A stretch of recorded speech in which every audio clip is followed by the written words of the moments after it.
27. I call upon Sriman P. Chidambaram to rise the discussion. Sir, neither the Cabinet Minister nor the Minister of State of Finance is here, sir. Cabinet Minister is sitting. Cabinet Minister is sitting there and MOS is there. MOS is there. Please continue. Where is the MOS Finance? MOS Finance is there. The Pankaj Chaudhary is not there. Pankaj Chaudhary is there. Yeah. You have to check your specs.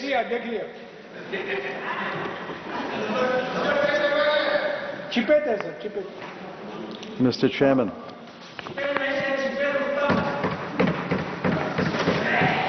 Mr. Chairman, I'm honored that my party has asked me to start the debate on the budget. I want to first frame the scope of the debate. Under the rules and the tradition of this House, in a budget discussion, every subject, every ministry, every department for whom money is allocated and an appropriation is sought can be discussed.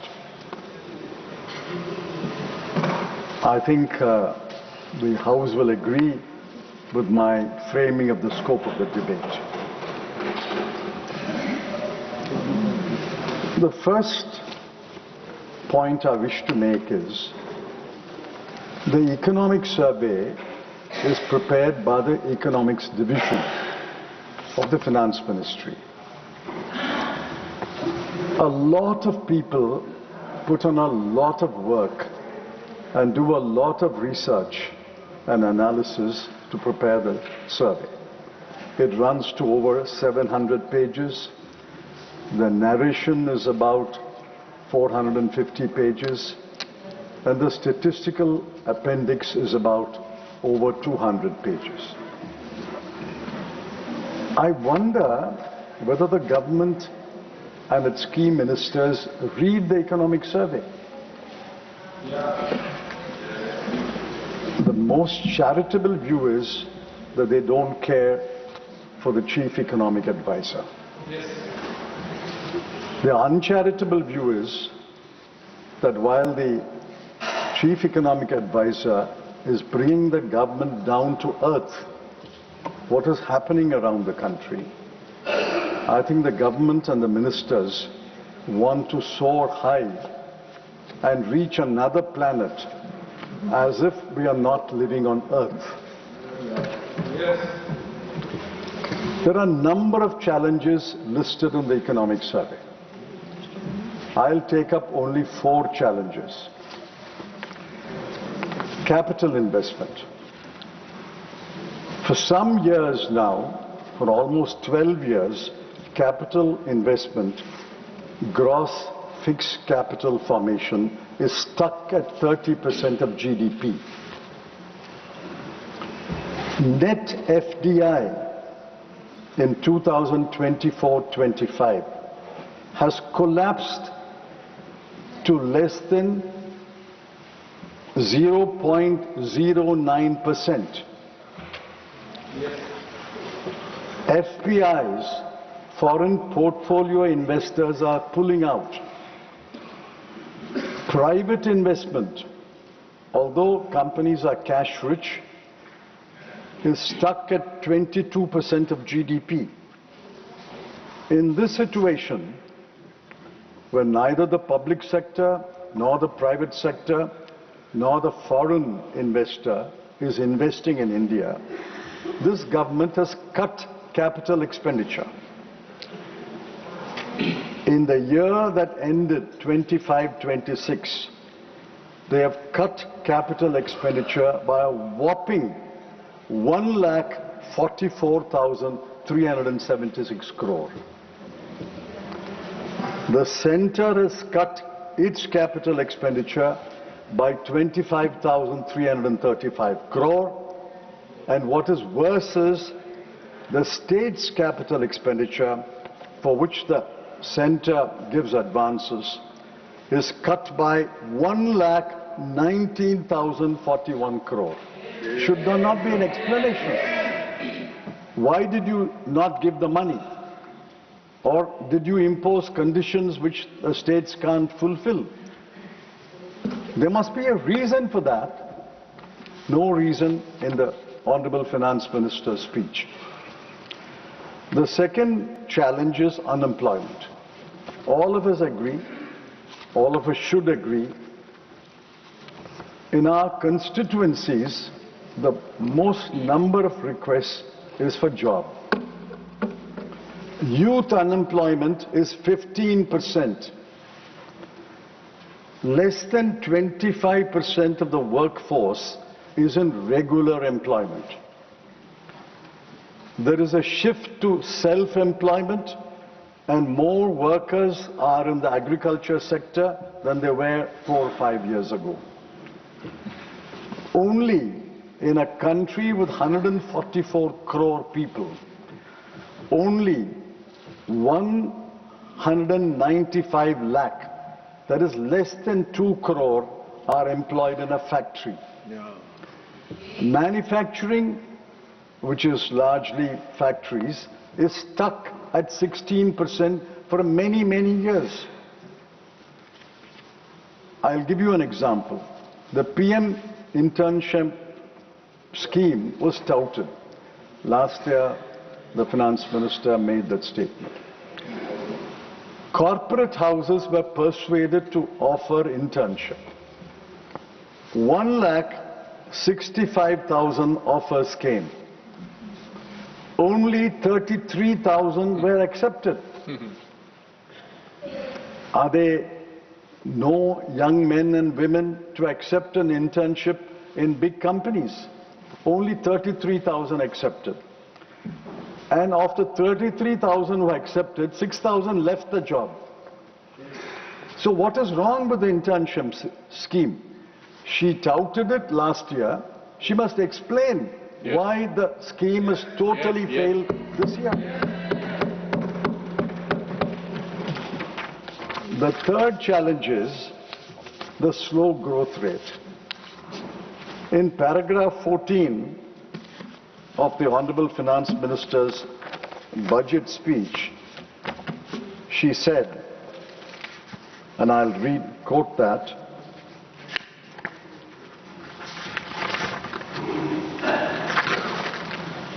the Reform Express is well in its way and will maintain its momentum to help us fulfill our kartavya. The Reform Express is well in its way. Along with Vande Bharat and Tejas, they may even introduce a train called Reform Express. But the Reform Express is stuck. It's not derailed yet, but it is stuck. Yes. Yes. Look at the nominal growth rate. The nominal growth rate in 2023-24 was 12%. In 24-25, it came down to 9.8%. In 25-26, the year which will end in a month, it's come down to 8%. Where is the Reform Express gathering momentum? Where is your bullet train? No bullet train is coming. You refer to the real GDP growth.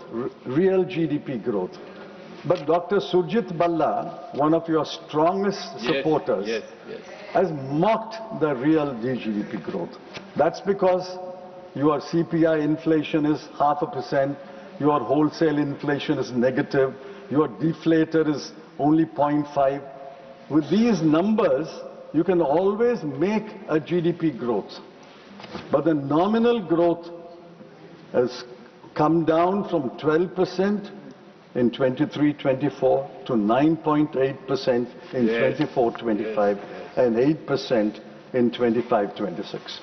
I'm glad the Honorable Finance Minister is there. I'm pointing out, Madam, that your paragraph 14 of your budget speech is totally wrong and unacceptable. Yes. The last challenge there are others who will touch upon the other challenges. No, you've got The 10 minutes slow left. fiscal consolidation. You can speak more. Now, fiscal deficit is a well-known measure, internationally accepted measure. I find that the government is moving away from fiscal deficit to debt to GDP ratio. The Dr. Rangarajan, one of the most knowledgeable economists in this country, has pointed out that the two are interdependent. If fiscal deficit comes down, the debt to GDP ratio will also come down. The debt to GDP ratio comes down, the fiscal deficit will also come down. It's two sides of the same coin. I won't elaborate on that. The fiscal deficit in 25-26 is 4.4%. She has achieved her target. But next year, it will come down only to 4.3%. And the revenue deficit in the current year will be 1.5%. And next year also, it will remain at 1.5%. Now, what is the FRBM target? FRBM target is 3% of fiscal deficit. And the revenue deficit, the ideal is to eliminate the revenue deficit, but it can be up to 1%. At this rate of consolidation, which Dr. Rangarajan in a very analytical article has called out as a mockery. At this rate of fiscal consolidation, it will take 12 years to achieve the FRBM target.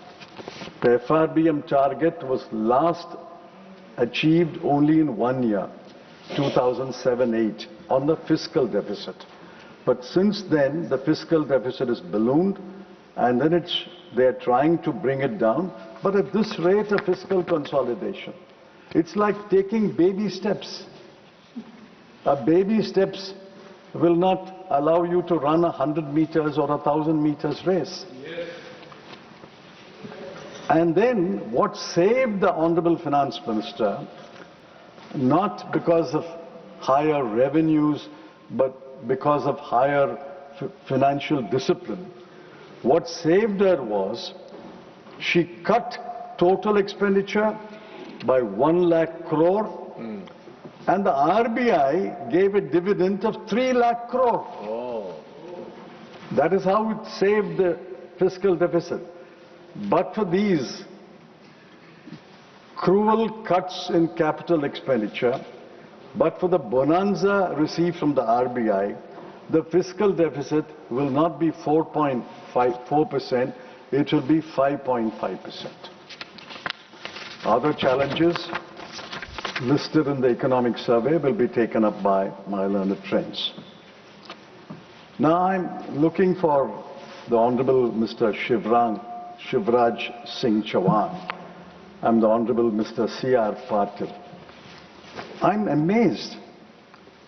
Under one minister's charge, under one minister's watch, agriculture and rural development, there is a cut in expenditure of 60,000 crores. Agriculture has been cut by 6,985 crore.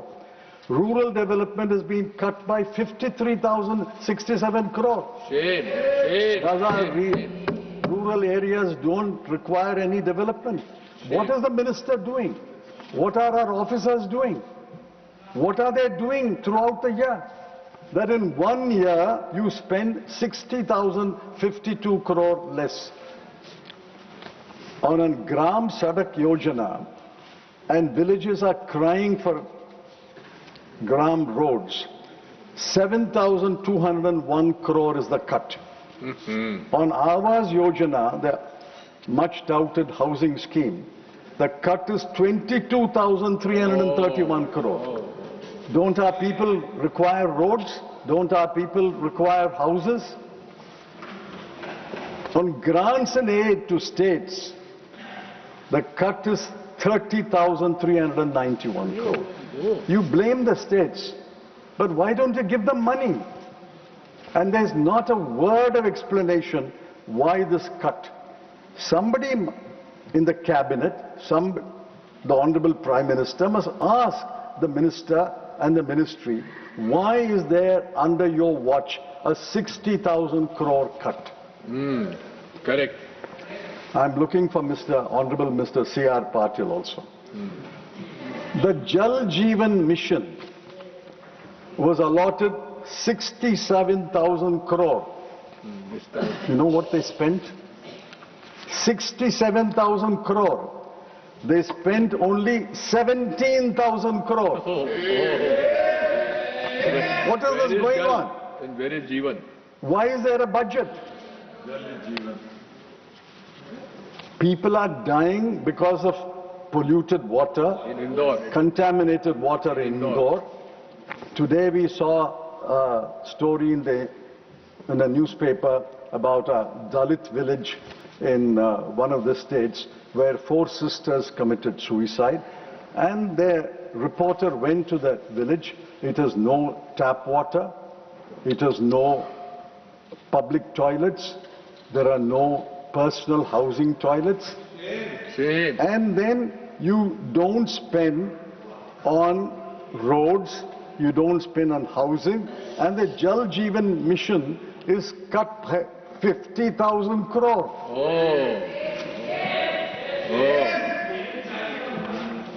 Defense expenditure is at a low of 11.4% of total expenditure. This is the nationalism. Defense expenditure is 1.6% of GDP. 1.6% of GDP, and defense expenditure is 11.4% of TE, and this is an all-time low. Scientific departments, my good friend, a very suave friend, scientific departments did not spend 18,665 crore. Urban development did not spend 39,573 crore. Social welfare was cut by a round number, 9,999 crore.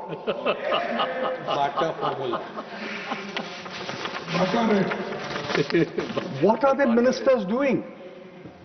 Why are they not fulfilling programs and spending the money? Sir, I must compliment the Honorable Finance Minister. She has found a way, she has found a formula to mesmerize at least one half of the house. She throws schemes, funds, missions, committees. I counted 24. One half of the house applauded. But here is the situation. In Biopharma Shakti, she has allotted 10,000 crore in the next 5 years. This is already complete. This government has already completed 2 years. It's only got 3 years. How can it allot for 5 years? Be that as it may. Be that as it may. 10,000 crore for 5,000 years. She's optimistic. I congratulate her and wish her well for her optimism. 10,000 crore. Allocation in 26-27, 500 crore. Indian Semiconductor Mission 2.0. What happened to ISM 1.0? There's no mention. On the revenue account, 1,000 crore. Electronics Component Manufacturing Scheme, 22,919 crore has been expanded to 40,000 crore. Good. But the allocation is 1,500 crore. 3 dedicated chemical parks. At page 20 of the expenditure budget, there is a note which refers to the 3 dedicated chemical parks. But the outlay is 0. Scheme for container manufacturing, 10,000 crore in 5 years. At page 21, allocation is 0. National Fiber Scheme, Mega Textile Park Scheme, Mahatma Gandhi Swaraj Institute. I'm grateful that they remembered Mahatma Gandhi and they brought him back to a scheme. National Fiber Scheme, Mega Textile Park Scheme, Mahatma Gandhi Swaraj Institute. There are announcements, but where is the outlay? I couldn't find any outlay for any of these schemes. Champion small manufacturing enterprises, small and medium manufacturing enterprises. The allocation is 54 crore. Oh. How do you allocate 54 crores to champion SMEs?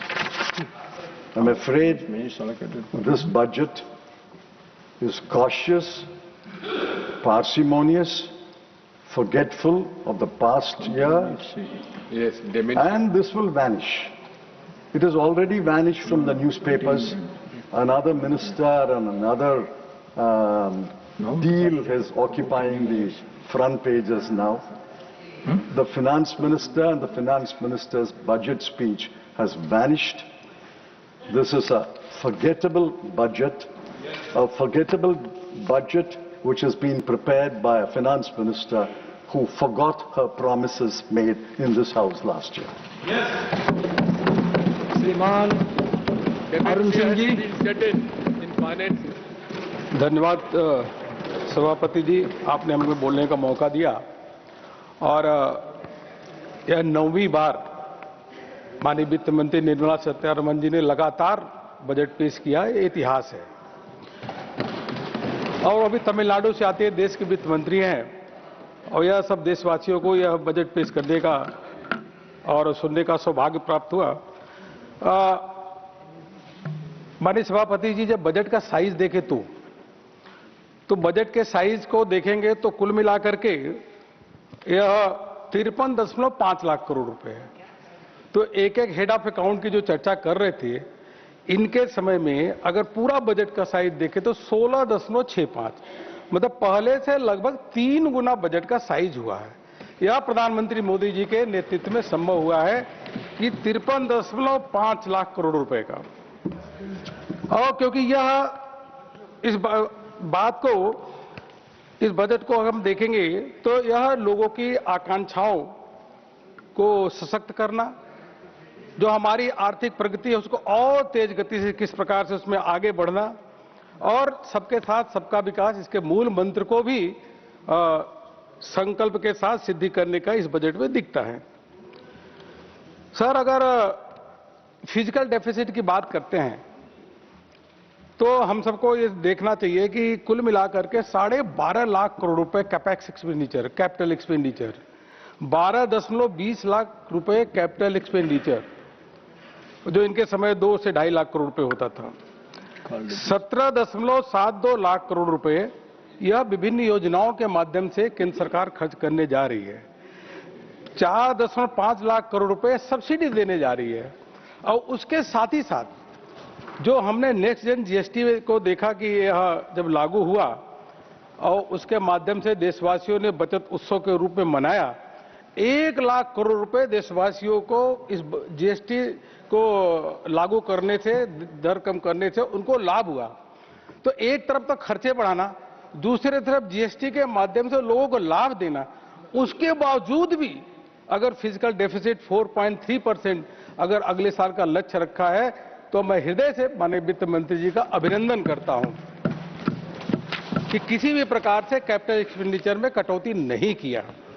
Sir, 2013-14 में हम सबको ध्यान है कि जब कांग्रेस का समय था, इनकी सरकार थी, तो पॉलिसी पैरालिसिस था, निराशा का वातावरण था, फ्रेजाइल 5 की इकोनॉमी में हम थे। उस समय भी फिजिकल डेफिसिट 4.5% था सर, लेकिन 4.5% वो फिजिकल डेफिसिट वो सही नहीं था। अगर रियल फिजिकल डेफिसिट उस समय भी निकालते तो बहुत सारे अंडर प्रोविजनिंग थे, जो फर्टिलाइजर है, फ्यूल सब्सिडी है, ऑयल बॉन्ड थे, अगर अगर हम जोड़ देते तो यह 7% से ऊपर फिजिकल डेफिसिट उनके समय जाता। तो आज हमें ज्ञान दे रहे हैं, अपने को देखना चाहिए सर। आज रेवेन्यू डेफिसिट की जो बात करते सर, जब यूपीए के समय था तो 3.2% वो रेवेन्यू डेफिसिट था। सर, 2016-17 में चिदम्बरम जी बोले थे यहीं पे कि हमको कोशिश करना चाहिए कि इफेक्टिव रेवेन्यू डेफिसिट को 0% ले आने की कोशिश करना चाहिए। और जो इनके समय 1.8% था, लेकिन आज वित्त मंत्री जी का अभिनंदन करता हूं कि जो अगले साल होगा उसका इफेक्टिव रेवेन्यू डेफिसिट 0.03% में लगभग 0% होने वाला है। यह बजट उठा के देखेंगे तो हम सबको देखने को मिलेगा। सर, जब कैपेक्स एक्सपेंडिचर की बात करते सर, तो कुल मिलाकर के जब 12.2 लाख करोड़ रुपए अगर हम देखेंगे तो पूरे बजट का 22.8% यह पूरा कैपिटल एक्सपेंडिचर में खर्च हो रहा है, जो कि लगातार हर बजट से अगर तुलना करें तो धीरे धीरे बढ़ ही रहा है, घट नहीं रहा है। और यह बताने की आवश्यकता जरूर है कि यूपीए के समय में कैपेक्स एक्सपेंडिचर का 13-14 का देखें तो 15%।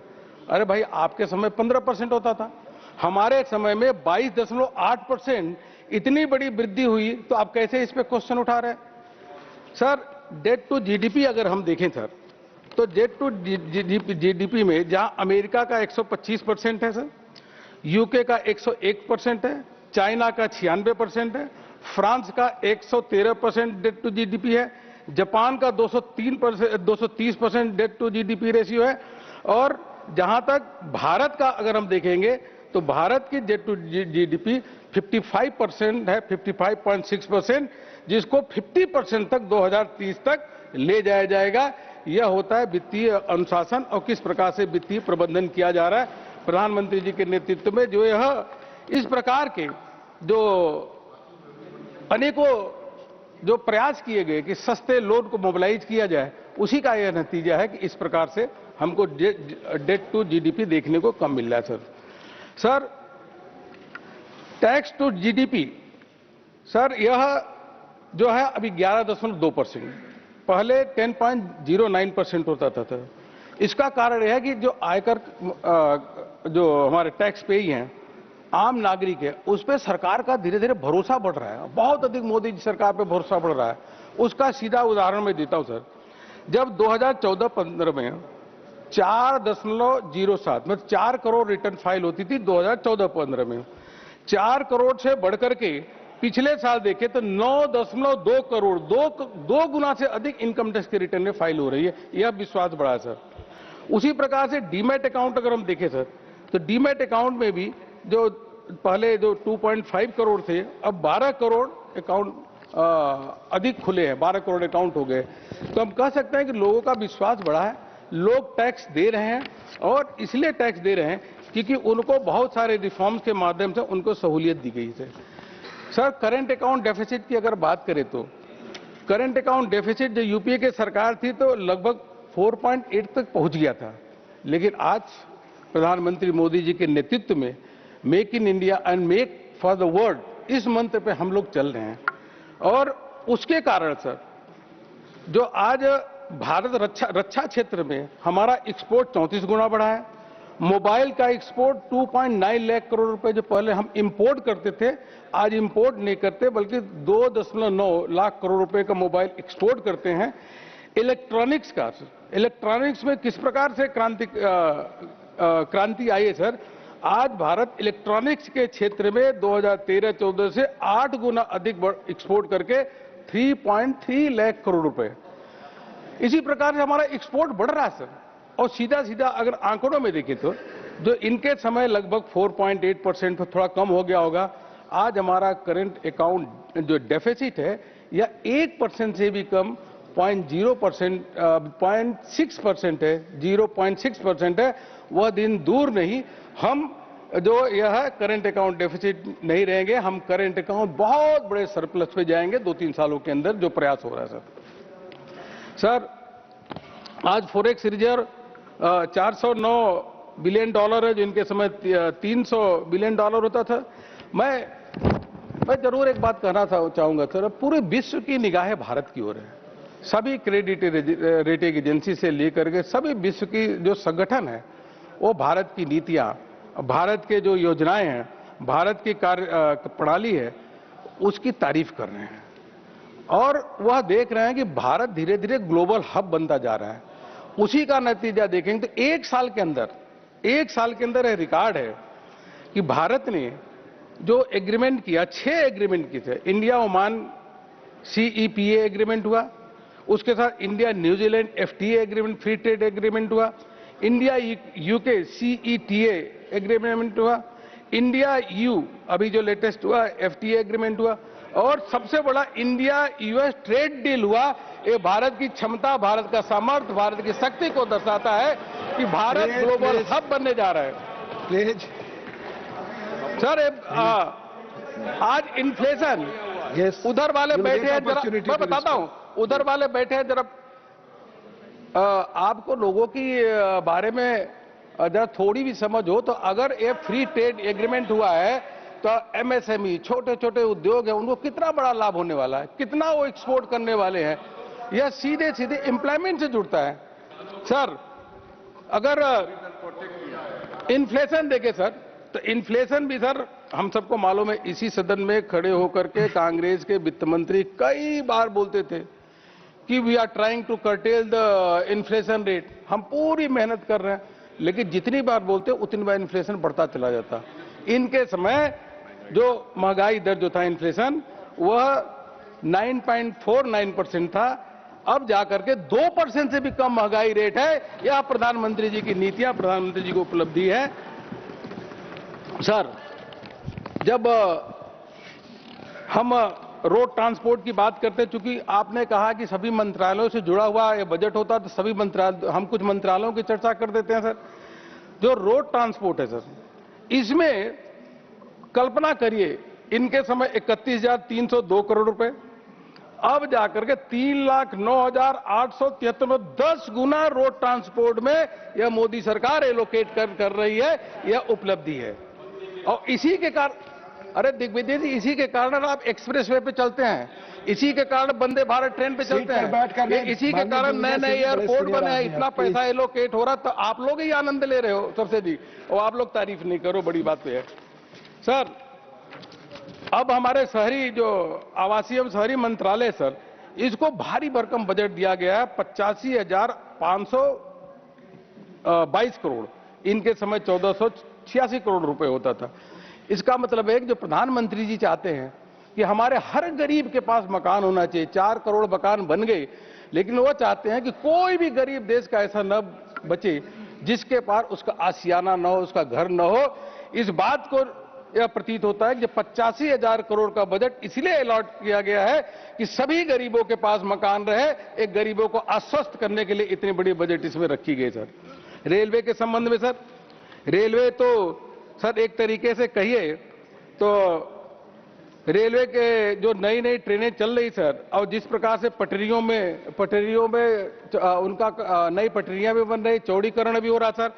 और रेल के क्षेत्र में सर कल्पना करिए सर, आपके समय यूपीए के समय 2013-14 से सर केवल 26,000 करोड़ रुपए में क्या करेंगे। हमारे समय में प्रधानमंत्री मोदी जी के नेतृत्व में यह बजट जो एलोकेशन हुआ 2,81,377 करोड़, मतलब 11 गुना वृद्धि। कोई कल्पना कर सकता है कि इन 10-11 सालों में इस रेलवे का बजट इस प्रकार से 11 गुना बढ़ा है सर। क्योंकि हम कहते हैं कि जब रेलवे तेज चलता है तो देश की प्रगति भी तेज हो जाती है। अधिकांश लोग रेल के माध्यम से यात्रा करते हैं सर। सर इस बजट में 7 हाई स्पीड रेल का चलाने की, उनका विकास करने का घोषणा हुई है। यह आर्थिक प्रगति में एक तरीके से 4 चांद लगाने का काम करेगा सर। डिफेंस के क्षेत्र में सर हमने सब देखा, सब ऑपरेशन सिंदूर के अंदर हमारे ही देश में बने हुए हथियार, हमारे ही देश में बने हुए मिसाइल किस प्रकार से जाकर के पाकिस्तानी में तबाही मचाने का काम किया ऑपरेशन सिंदूर में। और रक्षा क्षेत्र में बजट है सर, पहले 2,53,000 करोड़ रुपए इनके समय में होता था, अब 7,84,000 करोड़ रुपए, और पिछले बजट से इस बजट में देखेंगे तो भी 15% की लगभग बढ़ोतरी की गई है सर। किसान हमारा अन्नदाता सर, और अन्नदाता से बढ़कर के कहें तो वो राष्ट्र निर्माता ही है। सबसे अधिक अगर लोग काम करते हैं तो कृषि क्षेत्र में ही काम करते हैं सर, उसमें भी 4.5 लगभग 5 गुना उसमें फंड का एलोकेशन बढ़ाया गया। किसान सम्मान निधि सर, एक बार आपने लोन वेवर किया और उसको बार बार कई साल उसको बोलने का काम किया कि हमने लोन वेवर किया। यह तो प्रधानमंत्री जी हैं, मोदी जी हैं जिन्होंने अपने खजाने से, सरकार के खजाने से, प्रधानमंत्री मोदी जी ने 4,09,000 करोड़ रुपए सीधे किसानों के अकाउंट में दे दिया है। इसलिए किसान उनको अपने मसीहा के रूप में देखता है। आपके यहां भी किसानों को मिल रहा होगा, और इसीलिए तो आप इसको, असली बात यह है कि हम क्यों चुनाव जीतते हैं ना, यही सब कारण है।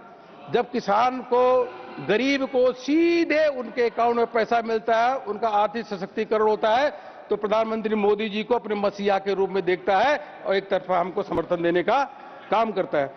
और इसका नतीजा सर, कई कृषि योजना, कई प्रकार के जो हम कृषि को प्रोत्साहन करने की योजनाएं ले आए, उसका नतीजा देखिए सर।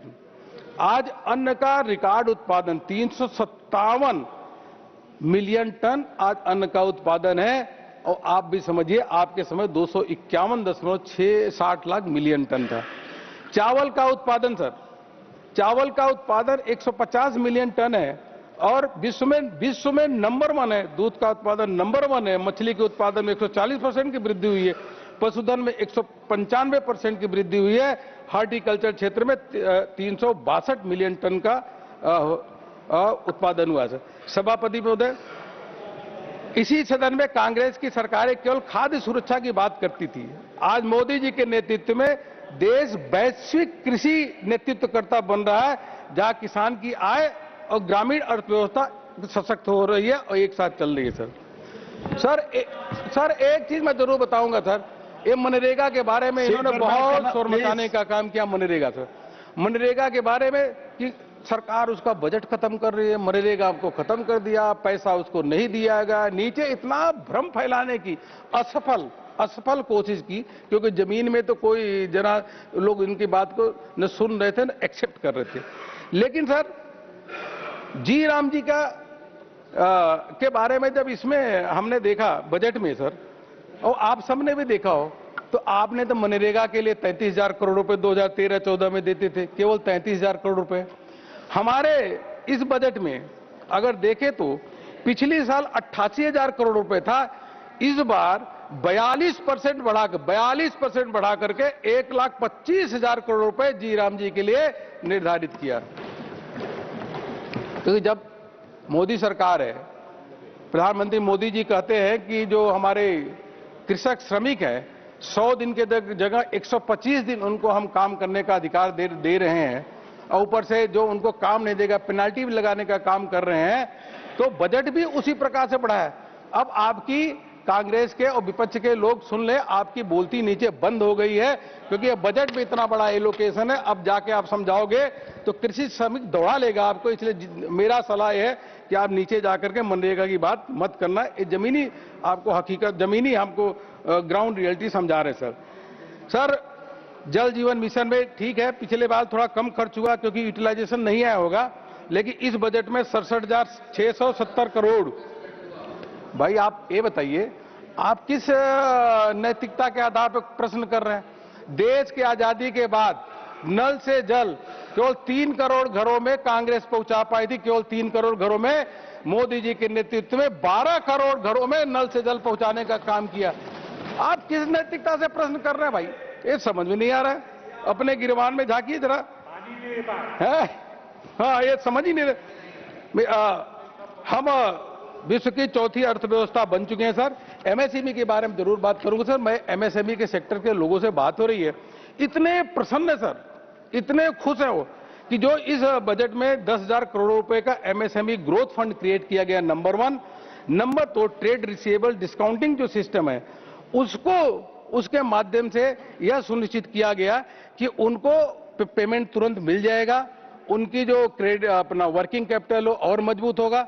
तो वो लोग काफी इसको जो ट्रेड रिसीवेबल डिस्काउंटिंग सिस्टम को अनाउंसमेंट किया है, जेम से लिंक करते हुए, यह बहुत बड़ी घोषणा है और बहुत बड़ा कदम है, क्योंकि 7 करोड़ 20 लाख रजिस्टर्ड एमएसएमई है, जो देश में सबसे अधिक दूसरे नंबर एम्प्लॉयमेंट को देता है, तो एमएसएमई है सर। ऐसे इनकम टैक्स में भी सर, इनकम टैक्स में बहुत सारे लोगों को, आम जनमानस को लाभ हो। पिछली बार जब 12 लाख रुपए तक का इनकम टैक्स छूट दिया गया तो उसको बहुत प्रशंसा हुई है, उसका लाभ इस साल में भी मिल रहा है। ऐसे कई इसमें और भी घोषणाएं की गई है कि जो हमारा फर्स्ट जो पहले जैसे उदाहरण के रूप में अगर किसी का असेसमेंट होता है उसमें टैक्स और पेनाल्टी लगाई जाती है तो पेनाल्टी पे ब्याज लगने वाला अमाउंट जो है फर्स्ट अपील का जब तक का उसका निर्णय नहीं आएगा उस पर किसी प्रकार का वह ब्याज नहीं लगेगा सर। ऐसे टीसीएस ऑन एजुकेशन सर 5% के जगह 2% किया, लाखों विद्यार्थियों को इसका लाभ मिलने वाला है। कुल मिलाकर के हम ये कह सकते हैं सर इस बजट के माध्यम से ईज ऑफ लिविंग और ईज ऑफ डूइंग बिजनेस दोनों के लक्ष्य को सुनिश्चित किया गया है सर। यह बजट प्रधानमंत्री मोदी जी के उस विश्वास को साकार करता है विकसित भारत कोई सपना नहीं बल्कि सुनियोजित संकल्प है, एक ऐसा भारत जो आत्मनिर्भर भी है, समावेशी भी है, विश्व के लिए विश्वास का केंद्र भी है।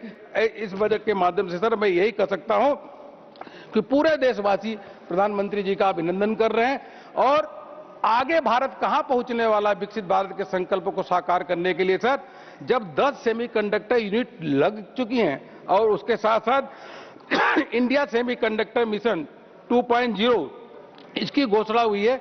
डेडिकेटेड रेयर अर्थ कॉरिडोर जो उड़ीसा, केरला, आंध्र प्रदेश और तमिलनाडु में इसकी शुरुआत हो रही है और यह सर एक तरीके से कहिए कि जो हम कभी सोचते नहीं थे कि ये भारत को भी करना चाहिए, भारत को भी इस दिशा में बढ़ना चाहिए था, यह प्रधानमंत्री मोदी जी के नेतृत्व में इन सब क्षेत्रों में चाहे सेमीकंडक्टर मैन्युफैक्चरिंग यूनिट हो, डेडिकेटेड रेयर अर्थ कॉरिडोर हो और चाहे इसके साथ साथ अन्य क्षेत्र हो उसमें बहुत तेज गति से काम हो रहा है। मैं पुनः देश के यशस्वी प्रधानमंत्री जी का हृदय से अभिनंदन करता हूं, सभी देशवासी उनका अभिनंदन कर रहे हैं और माननीय वित्त मंत्री जी का भी ढेर सारा अभिनंदन करता हूं इतने अच्छे बजट देने के लिए। बहुत बहुत धन्यवाद। धन्यवाद। सुश्री Sushmita Dev ji. Thank you, sir. As I stand to speak on the union budget of 2026-2027, I would like to thank my party, and I have been listening to Honorable Member of Parliament from the BJP who just spoke. But what is important about this budget, sir, is not what this budget is actually addressing. What is jarring to my ears and to the common man of this country are the issues on which this budget is silent. The second thing which is glaring to my eyes is huge loopholes when it comes to the data that the Honorable Finance Minister is depending on to tell us about growth, poverty elevation, etc. Last but not the least, sir, which we have been saying for the last 4 or 5 years, that discrimination and disparity in the way you treat the states cannot, under any circumstances, ensure the growth of India as a nation. So, some examples of manipulation of data. 9 consecutive budgets Honorable Finance Minister has presented, matching the number of budgets that Honorable Member, former Finance Minister, Mr. Chidambaram has presented. It is history, no doubt, but it is also history that the first time in this nation, a Finance Minister has given us 6 budgets without a census. So, Raja ko pata hi nahi इस देश में प्रजा कितनी है और उस प्रजा की हालत क्या है. The question I ask myself that now that the census data, the census work has started, sir, and they're talking about digitization and self-enumeration, I want to ask the government that if you were planning on self-enumeration, then what is the reason that you did not start the census where people of India could have sat in their homes during the pandemic and given you the data and the census would have started? It is a shame that a Finance Commission of India, which devolves funds to the states on the basis of population, has been working without a census for 6 years. So, secondly, we hear about 25 crore people who have been pulled out of the multi-dimensional poverty over a decade. If that is true, I'm very happy, sir. But I would like to ask for a clarification from the Honorable Finance Minister of India that Niti Aayog, the think tank, is it a fact that to declare someone non-poor, one of the indicators that have been included in the index is Jan Dhan account, and 23% of the Jan Dhan accounts are inactive, sir. In the Lok Sabha, they have said 13 crores out of 56 crores accounts are inactive. So why should we believe that 25 crore people have been pulled out of poverty? Sir, GDP, हमको बड़ा गर्व होता है जब वहां से आंकड़े आते हैं 7.4 ये वो. So why is the IMF questioning our base here? We have seen different PIB releases that the Vishwanath Goldar committee report is yet to out, where they are recommending 2022 and 23 as the base year. So unless there's a calculation on that basis, why should we believe on the GDP and growth data of the country? We are told we are the fourth largest economy ranking, but at 166 out of 128 in per capita income. 5 trillion economy was supposed to happen till 25. But a research report of the SBI says it's a distant dream till 28. Sir, silence of the finance minister. आप इस budget को युवा शक्ति की बात करते हैं, आंकड़े दीजिए कि कितनी युवाओं को आपने रोजगार दी जब से मोदी जी की सरकार बनी है. सर, मुझे दुख होता है कहने में that the CMIE data shows a dismal record of employment.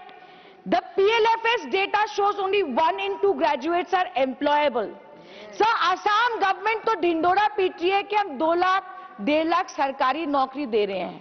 Whereas we have seen that boasting of government jobs cannot solve the problem, sir, of unemployment unless there is a growing private sector and huge private investment in any state. I take pride in the fact that in the report card that Honorable Chief Minister of Bengal has given to every household of Bengal, says that in her tenure, unemployment in Bengal went down by 40%, sir, 40%. Sir, inequality.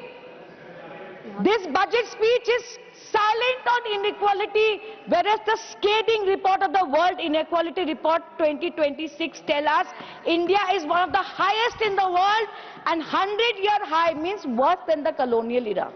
So the rupee is falling. Modi ji क्या कहते थे मनमोहन सिंह जी को रूपी के बारे में, उसको बोलने की जरूरत नहीं है, जो बार बार पीछे ताकते हैं. सर, हर घर जल. I have a simple question. On 1st February 2024, when an interim budget was announced by Honorable Finance Minister, she allocated 70,000 crores because Prime Minister Modi had said Har Ghar Jal from the Red Fort. It is shocking that soon after the general elections are over in 2014, the central government simply retracts their commitment. After every state sits with the central government and makes an action plan. Top officers of the state and the government of India, this government reneges on its promise. This is nothing short of a financial fraud, sir. Thousands of contractors today are owed money. Sir, fraud to CRPC में भी है. Anyway, sir, now I come to the most potent issues, which is discrimination against the states. Sir, आपने 2 लाख करोड़ रुपए, हम बार बार बोल रहे हैं कि बंगाल का रोक दिया इस सरकार ने. वो कहती है करप्शन है, ये है, वो है. पर मैं ये कहना चाहती हूँ सर कि NREGS का 52,000 करोड़ बाकी है. दीदी ममता दीदी पीछे नहीं हटे. She has given 50 days of Karmoshri on her own ability. प्रधानमंत्री आवास योजना जो पैसा रोका, दीदी ने बंगाल की लोगों को वंचित नहीं किया. She gave बंगला बड़ी. सर, जल जीवन मिशन जिसका कत्ल इस सरकार ने किया, ममता दीदी ने लोगों को जोले स्वप्नों स्कीम दिया. सर, मैं ये कहना चाहती हूँ, today when you look at the performance of a state and the debt to GSDP ratio. आपको ये याद रखना चाहिए, जब बंगाल का डेट टू GSDP रेशियो देखेंगे, आप लोगों को ये याद रखना पड़ेगा कि this is not A double engine सरकार, दिस इज ममता दी सरकार. And despite the deprivation, Mamata Di has delivered on every promise that the central government should have. Sir, Assam से आती हूँ, आसाम पर दो शब्द कहना चाहती हूँ. The recent CAG report has been scathing against the Assam government's budget of 23-24. Sir, Assam government has taken a debt of 1,50,000 crore. Mamata Didi's debt is because of your deprivation. तो डबल इंजन सरकार को इतना बड़ा कर्जा sir क्यों लेना पड़ा, मैं ये पूछना चाहती हूँ. Sir, after taking a debt where he is giving 1,200 there, 5,000 there, I would like to say that it is shocking that the CAG is saying that economic spending has reduced by 7.52. I come to an even more important question, sir. Honorable Finance Minister has given 6,000 crores to the Registrar General of India for census. I thank her for it. But what is worrying me is along with the census is written NPR. NPR is a precursor to NRC. A NRC that after 1,600 crores was spent by the Registrar General of India, it was a biggest disappointment and a useless and futile exercise that the Home Minister of India milked for election after election, but till today we don't have a solution. मैं सरकार को कहना चाहती हूँ, the backdoor NRC that you are doing through SIR is going to backfire on you. And I want the ministers, this government to say, कितने घुसपैठिए पकड़े आसाम और बंगाल में, आंकड़े जरूर बताइएगा. इन्हीं शब्दों के साथ सर आपका धन्यवाद करते हुए मैं अपना वक्तव्य खत्म करती हूँ. Honorable Sri P. Wilson, please. Honorable P. Wilson. Thank you, Deputy Chairman, sir. Dr. Ambedkar said, the test of a good government is not how much revenue it collects, but how it spends it and whom it benefits. And this budget would be Dr. Ambedkar's worst fear. It doesn't benefit the farmer, the worker, the graduate, the entrepreneur, and certainly not the states. It buries the federal spirit of our constitution. We are told this is a budget for Viksit Bharat. Nothing can be further from the truth. The government projects a nominal GDP growth of 10% with a total expenditure of 53.47 lakh crores and a fiscal deficit target of 4.3%. Chairman, sir, we are all very concerned with India's debt trap, which is on a deadly spiral. India's debt has risen to rupees 215 trillion, approximately 56% of the GDP, and there is no clear plan in place even after 16 years of BJP rule to reduce debt. There is no denying that debt is an engine for growth, but debt has to lead to income, expansion or capacity building. You cannot be borrowing to pay your earlier debts, with interest payments accounting for nearly 1/4 of union government's expenditure and around 40% of the revenue receipts for 26-27. The government seems clueless on how to escape this debt trap. The Honorable Finance Minister has spoken about the fiscal consolidation, but is there any real progress? The fiscal deficit is projected to dip only slightly from 4.4% of GDP this year to 4.3% next year, and the centre's debt GDP ratio to 55.6% from 56.1%. At this place, it will take decades to get the debt GDP ratio down to the 40% targeted by the N.K. Singh's committee. The BJP loves to attack Tamil Nadu government on its debt, but at least our Honorable Chief Minister, Dravida model government, is borrowing to build schools, hospitals, roads, things that would lead to tangible benefit. I don't see that with the union budget. Sir, the entire nation is very concerned about this trade deal with the USA that Capitol Hill is rejoicing, but we are yet to hear about this in detail from Raisina Hill. First of all, we are very unhappy with the abject surrender to US. India is a proud nation and civilization. This weaponization of tariff should have pressurized the government into submissions. Secondly, how we have welcomed to $500 billion of American exports in 5 years. The total US-India bilateral goods trade was just $132.13 billion in 2025. Now you have committed to purchasing $100 billion every year from America. Who consumes this? Which domestic products do the US goods replace? We have seen media reports that we are eliminating our reducing tariff on US-made industrial goods, foods and agriculture, but the US will continue a 18% tariff on textiles, leather goods, organic chemicals, goods originating from India. Is this fair? Why we have agreed to this obviously one-sided trade deal that will cause irreparable hardships to our domestic manufacturers and farmers? The impact of US tariff on the textile industry in India, especially Tamil Nadu, is terrible. Far from compensating them for the loss suffered over the past few decades due to this abrupt tariff that saw exports being put on hold, the new trade deal's uncertainty is adding to the stress. One of the Prime Minister's pet scheme is Atmanirbhar Bharat. I hope the BJP government remembers this slogan and the lion they proudly unveiled as a symbol for Make in India. Has a ferocious lion become a pet cat in front of US? What happened to our Indian-made goods? Sir, the union government has to disclose the specifics to this August House and to the nation so that the farmer, the business owner, the entrepreneur knows how to plan this business in the coming years. Sir, India has one of the highest tax rates in the world. The continuation of the dual tax regimes with the differing exemption limits, rates and rebate structures has increased confusion rather than clarity, particularly due to the denial of marginal relief under the old regime and lack of special relief for senior citizens under the new regime.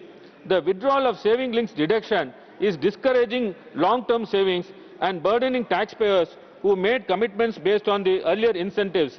Procedural inefficiencies persist, including long timelines for rectification, condemnation and disposal of petitions, both in the Income Tax Act and GST, causing hardships to delayed relief and coercive recoveries.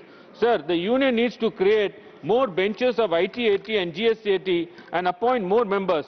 Businesses cannot spend years before courts with uncertainty. If the cases are decided one way or other, they may make provisions for liability and move on. But uncertainty kills the business. Sir, at this time, I want to ask the union government through this August House, what happened to all tax evaders who fled abroad, who you promised to bring back to India and collect the arrears? They are still enjoying life abroad, whereas taxpayers' money is used to waive off the loans of their companies.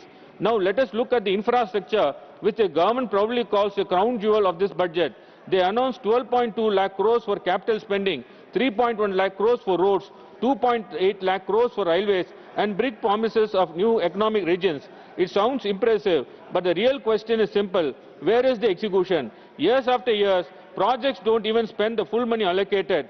However, this budget keeps pouring money into flashy mega projects like the bullet trains and freight corridors, while ignoring basic sustainable city planning schemes like Amrut and smart cities get no fresh funding, just extensions. And let us talk about the fairness. This infrastructure push has become anti-federal and politically biased. The Honorable Railway Minister claims Tamil Nadu railway allocation has increased 7.5 times since 2014 compared to UPA regime, and repeats as if it is doing us a favor. But look at the reality. The national railway budget has grown 25 times since 2014, while Tamil Nadu gets only 7.5 times. Compare this with other states. Gujarat, 29 times increase. Delhi, 27 times increase. Chhattisgarh, 24 times increase. Madhya Pradesh, 23 times increase. Maharashtra, 20 times increase. Uttar Pradesh, 18 times increase. Even today, the union government has not approved the Coimbatore and Madurai metro rail projects, which are critical for our growing cities. This is a real problem with this budget. It favors spectacle over real needs, politics over people, and central control over the federal fairness. Infrastructure is being used as a political tool, not as a means to build the nations equally. Let me now turn to agriculture and rural India. The budget allocates 1.63 lakh crores. The government speaks about the artificial intelligence in framing under Bharat Vistar and new schemes for cashew, cocoa and fisheries. But farmers across India have been asking one basic question for years. Where is the legal guarantee for the minimum support price? Farmers' real income are not rising, but corporates are being pushed into agriculture value chains. MSME, which actually create more jobs, are left behind. This budget lacks the specific announcement that the MSME industry is expected. I request the creation of the Emergency Relief Fund to protect MSME from the natural disaster, pandemic and foreign force measures like tariff. Manufacturing jobs are still stuck at 12% of the total employment, yet there is no serious labour reform or skill-to-job plan. Health gets 1.06 crores with PMJ at 9,500 crores and some drug duty cuts. These are far from enough. Funds under schemes like PM Abhiyam remain unused because of the digital gaps and planning failures. Trauma centres are promised, but access remains uneven.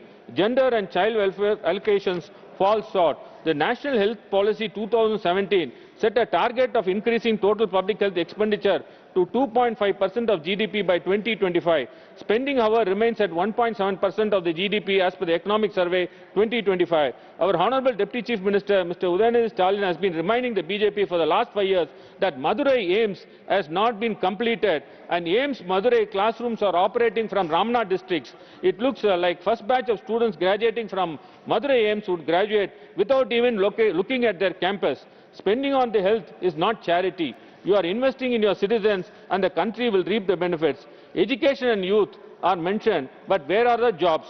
Youth unemployment remains high and internships are offered without any guarantee for employment. You promised 2 crore jobs which created every year. It has been 12 years. Where are 24 crore jobs created? You promised doubling farmer income, but you did nothing to increase this. Increase in inequality with top 1% holding 40% wealth. Sir, this budget on social welfare and the previous year budgets have shown an alarming neglect for the social welfare sectors. One thing is low allocations of even worse is the terribly low utilization of allocated funds. This budget has allocated 18% of expenditure to the social sector. Taken as a share of GDP, the social sector has received 2.5% lower than 2014-15 when this NDA government presented its first budget. In 2024 and 25, the latest year for which the actual spending data are available, social sector spending fell to an all-time low in a decade of 17% of total expenditure, with only rupees 7.7 lakh crores spent. The Ministry of Labour and Employment, which funds social security schemes for workers, such as pensions for the industrial workers, unorganized workers under the Pradhan Mantri Shram Yogi Mandan, and also for shopkeepers, retail traders, and self-employment person under the Pradhan Mantri Karam Yogi Madan, spent just over half of this budget. Everyone knows how much the BJP detests the word socialist in a preamble merely because of who put it there. But such consistent neglect of such social sector is catastrophic for India's less fortunate citizens. Sir, with regard to the increase in allocation for defence, I request the Honourable Finance Minister to focus on the human aspect of our armed forces. Though the man-made mission balance in warfare has tilted towards technology, our men and women in uniform are the most important part of the armed force. I request the Honourable Finance Minister to approve the pending claims and grievances of the armed personnel pertaining to rationalization of pay and one rank, one pension. Sir, we are on the cusp of artificial intelligence revolution. Artificial intelligence is about to change the way human lives. We are lagging behind in funding artificial intelligence and data sectors. I would like to see more from the Union Government on energy transition, semiconductors and artificial intelligence. While I note the budget allocation for semiconductor 2.0 and tax holiday for till 2047 for all foreign investors who invest in India data centers, this is far from enough. We have an international image as a tech country. We should back India tech and India data industry more. Sir, I am also pained to note the policy allocation of 4,000 crores to Law and Justice Ministry. At the same time, government is spending rupees 2 lakh crores on Mumbai-Ahmedabad bullet train. Sir, establishing and spending on courts is not a luxury. It is a fundamental need to preserve a democratic system of government with rule of law at its heart. Access to speedy justice is a fundamental right. When litigants obtain quick justice, it contributes to the progress of the nations. Several courts and tribunals are languishing without judges, staff, basic infrastructure. I request the Honourable Finance Minister to significantly increase the allocation of funds to the Ministry of Law and Justice. Sir, I wish to quote a Tirukural at this juncture. Yetralum, Eatalum, Kathalum, Katha Vaguthalum, Valla Darasu. For the members from other states, it means to build, to earn, to guard, to preserve and to share. One who masters the cycle alone is worthy to govern. So sharing is an important part of governance, especially in a republic with federal structure. For several years, Tamil Nadu have consistently argued that the union government's approach to tax devolution has systematically disadvantaged the developed and high-performing states, including Tamil Nadu.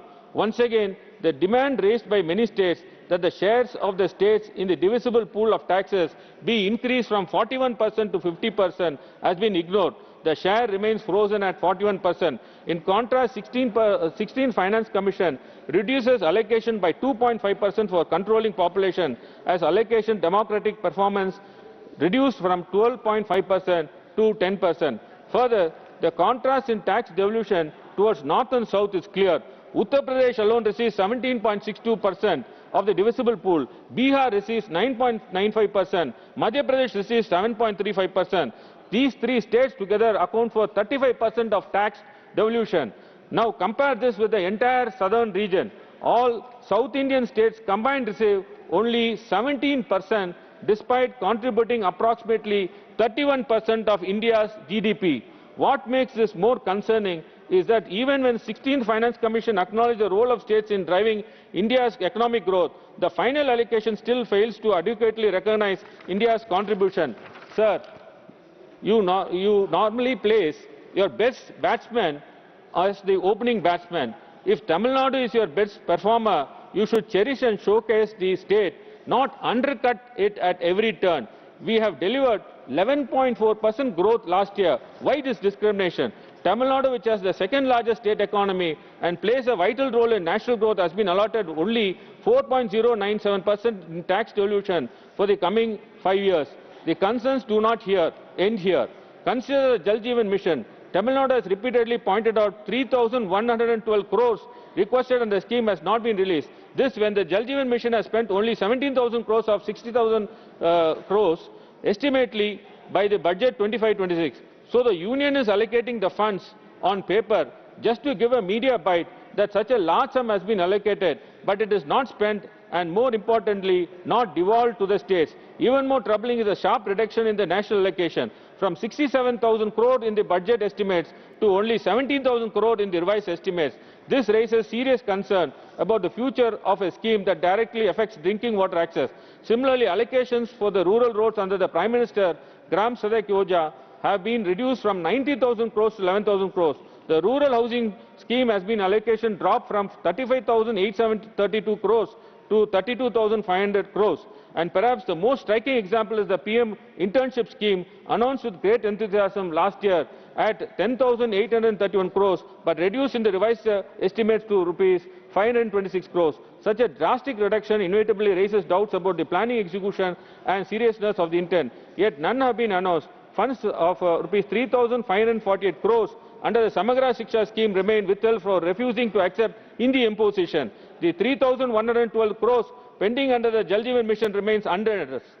As our Honourable Chief Minister and Deputy Chief Minister have repeatedly said, you have not even mentioned Tamil Nadu in the budget. There is no new project, no significant new commitment. Pairarranger Anna once said, வடநாட்டு வணிகரே இரும்பு எஃகு பருத்தி முதலிய பொருட்களை கொண்டு நடத்தப்படும் ஆலை அரசுகளாக்கி நம்மவர்கள் ஆட்டுவிக்கும் ஆற்றல் பெற்றுவிட்டனர். தேசிய இயக்கம் அவர்கள் இயக்கமாகிவிட்டது. இந்த காரியத்திற்கு பெரும் பணம் உதவியே அரசர்களிடம் கிடைக்கிறது. முதலாளித்துவம் தேசியமும் ஒன்றாக இணைந்திருக்கிறது. இத்துடன் மதமும் இணைந்து கிடைக்கிறது. இந்த முக்கூட்டு பயங்கர விளைவுகளுக்கு ஏற்றதினால்தான் இந்த அழிக்க உண்மையான விடுதலை உணர்ச்சி உள்ளவரை துடிக்கிறார்கள். Sir, so enough budget, so every budget is an opportunity for political rhetoric. The budget itself should be a fair, impartial document in keeping with the constitutional ethos.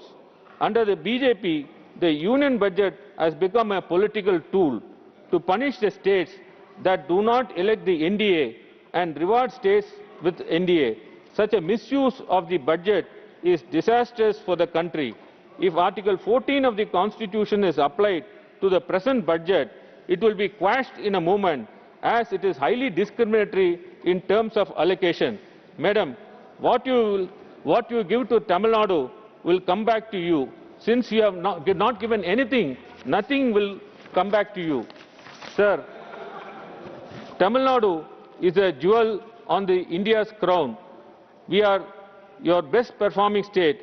We have just crossed Pakistan GDP. So, through this August House, I call upon the Honorable Prime Minister and Honorable Finance Minister to be fair to the Tamil Nadu. Thank you very much, Chairman. Sir. Thank you. Honorable Finance Minister. Come back to this House and reply for every one of the speeches, sir. But because an absolutely incorrect statement has been made by a very senior advocate of the Supreme Court, I just want to say one thing. Yeah, I will reply. She has right to speak. Digvijay Singh, bet karke, he targets a lot of comments on me, but I want to tell him he's a very senior member. You are not, so please, if he is allowed to sit and give commentary, I'm allowed to stand if you permit me to say a commentary, no? So, Honorable Member Wilson, among many other things that he read out rather than spoke, one thing stood out for me, sir. Tamil Nadu has no new projects given. Absolutely wrong. I'll just count at the tip of my finger 4 things, ready. What is the rare earth corridor? Is it not going to Tamil Nadu? Yes. Every district to get one girls' hostel is not for Tamil Nadu. Fishermen getting a benefit to go into the deep sea and also their products to be treated as an export if they go from the high sea to any other destination is not going to benefit Tamil Nadu. The coconut scheme is not going to benefit farmers in Tamil Nadu who are keeping coconut trees. And also the allied health, a related thing where we are saying a medical hub can be created on a challenge mode. Tamil Nadu can bid for it and they won't get it, sir. So I've just sort of off the cuff said a few things. Sweeping statements like this without any basis link with the budget which has been presented only 8 days ago is not right at all. Thank you. Manya Sadasyagan, please. Manya Sadasyagan, ये आप सबसे अपेक्षा की जाती है कि written speech पढ़ने के बजाय अपने आप पॉइंट्स कहें. प्लीज आप सभी सदस्यों से do not read, you are not suppose to read your written statements. Please. माननीय श्री राघव चड्ढा. सर, अक्सर देखा जाता है कि जब वित्त मंत्री जी बजट पेश करती हैं, कृपया चेयर पे बैठ कर ना बोले. सर, अक्सर प्लीज. अगर समय देंगे तो हम बगैर पेपर देख के बोलेंगे, मगर समय नहीं होगा तो पेपर पढ़ना पड़ेगा. सर, आप बहुत सीनियर सदस्य हैं, समय आवंटित होता है पार्टी दलों के द्वारा बीएससी मीटिंग में, ये चेयर नहीं करता, आप जरूर जानती होंगी. Please Raghav Chadha ji, please. Sir, अक्सर देखा जाता है जब वित्त मंत्री बजट पेश करती हैं तो रूलिंग कोalition के जो एमपीज हैं जो ट्रेजरी बेंचेस पर बैठते हैं वो सरकार की तारीफ करते हैं और कहते हैं कि इससे भारतीय अर्थव्यवस्था में क्रांति आ जाएगी इस बजट से. और विपक्ष में जो बैठे हैं वो अक्सर निंदा करते हैं, कहते हैं किसान की कमर तोड़ दी, बहुत महंगाई हो गई, अमीर और अमीर हो रहा है, गरीब और गरीब हो रहा है. लेकिन मैं आज प्रयास करूंगा कि एक ऑब्जेक्टिव एनालिसिस इस बजट का करूं और कंस्ट्रक्टिव क्रिटिसिज्म अपना आपके माध्यम से वित्त मंत्री को दूं. So the title of my speech is The Good, the Bad and the Way Forward. 4 good things that I found in this budget, 4 bad things that I found in this budget, and 4 innovative suggestions to the Honorable Finance Minister. So the first good thing that I found in the budget is that there was an increase in the STT for derivative trading. Usually सरकार की निंदा हुई इस विषय को लेकर, markets भी गिरी, लेकिन मेरा यह मानना है कि इस कदम से स्पेक्युलेटिव ट्रेडिंग यानी कि सट्टा ट्रेडिंग समाप्त होगी या कम होगी और रिटेल इन्वेस्टर जो 90% रिटेल इन्वेस्टर एफएनओ सेक्टर में नुकसान भुगतता है, फ्यूचर्स एंड ऑप्शंस के चलते जुआ खेलता है, उसमें आपको रिटेल इन्वेस्टर की प्रोटेक्शन का एक माध्यम बन सकता है. लेकिन मैं इसी के साथ साथ वित्त मंत्री जी को याद दिलाना चाहूंगा कि एसटीटी का जेनेसिस क्या है, एसटीटी का जन्म कब हुआ. एसटीटी हमारे senior colleague mister P Chidambaram जब फाइनेंस मिनिस्टर थे तो उन्होंने इंट्रोड्यूस किया and it was introduce to replace long term capital gain tax on equities. जब long term capital gain on equities 0 था तब एसटीटी को लाया गया कि वे एक सिंपल अपफ्रंट लेवी होगी ट्रेड्स पर regardless of profit and loss. लेकिन अब सरकार ने long term capital gain tax भी लगा दिया, एसटीटी भी लगा दिया और रिटेल इन्वेस्टर को और तमाम इन्वेस्टर्स को एक प्रकार से डिसइंसेंटिवाइज किया. मैं एक सुझाव लाया हूं सरकार के लिए जिससे long term house hold earnings बढ़ेंगी, वेल्थ क्रिएशन होगा और वेल्थ पार्किंग रियल एस्टेट और गोल्ड के सेक्टर से निकलकर इक्विटीज में आएगी और स्पेक्युलेटिव ट्रेडिंग और कम होगी और long term investment behaviour investors का बढ़ेगा। वो की है कि long term capital gain tax on equities should be made nil in this country for individual investors. दुनिया की कई ऐसे देश हैं जिसके अंदर long term capital gain tax equities पे खास तौर पे शून्य है, जैसे कि Switzerland, Singapore, UAE, New Zealand, Hong Kong, Qatar, Malaysia. मैं चाहूंगा कि जब एसटीटी बढ़ाया जा रहा है तो इसी बजट में ही long term capital gain tax को जीरो किया जाए। सर, मेरा दूसरा जो मैं सरकार के बजट को एक्नॉलेज करना चाहूंगा वो ये है कि कैपेक्स के जो एक्सपेंडिचर एलोकेशन होता है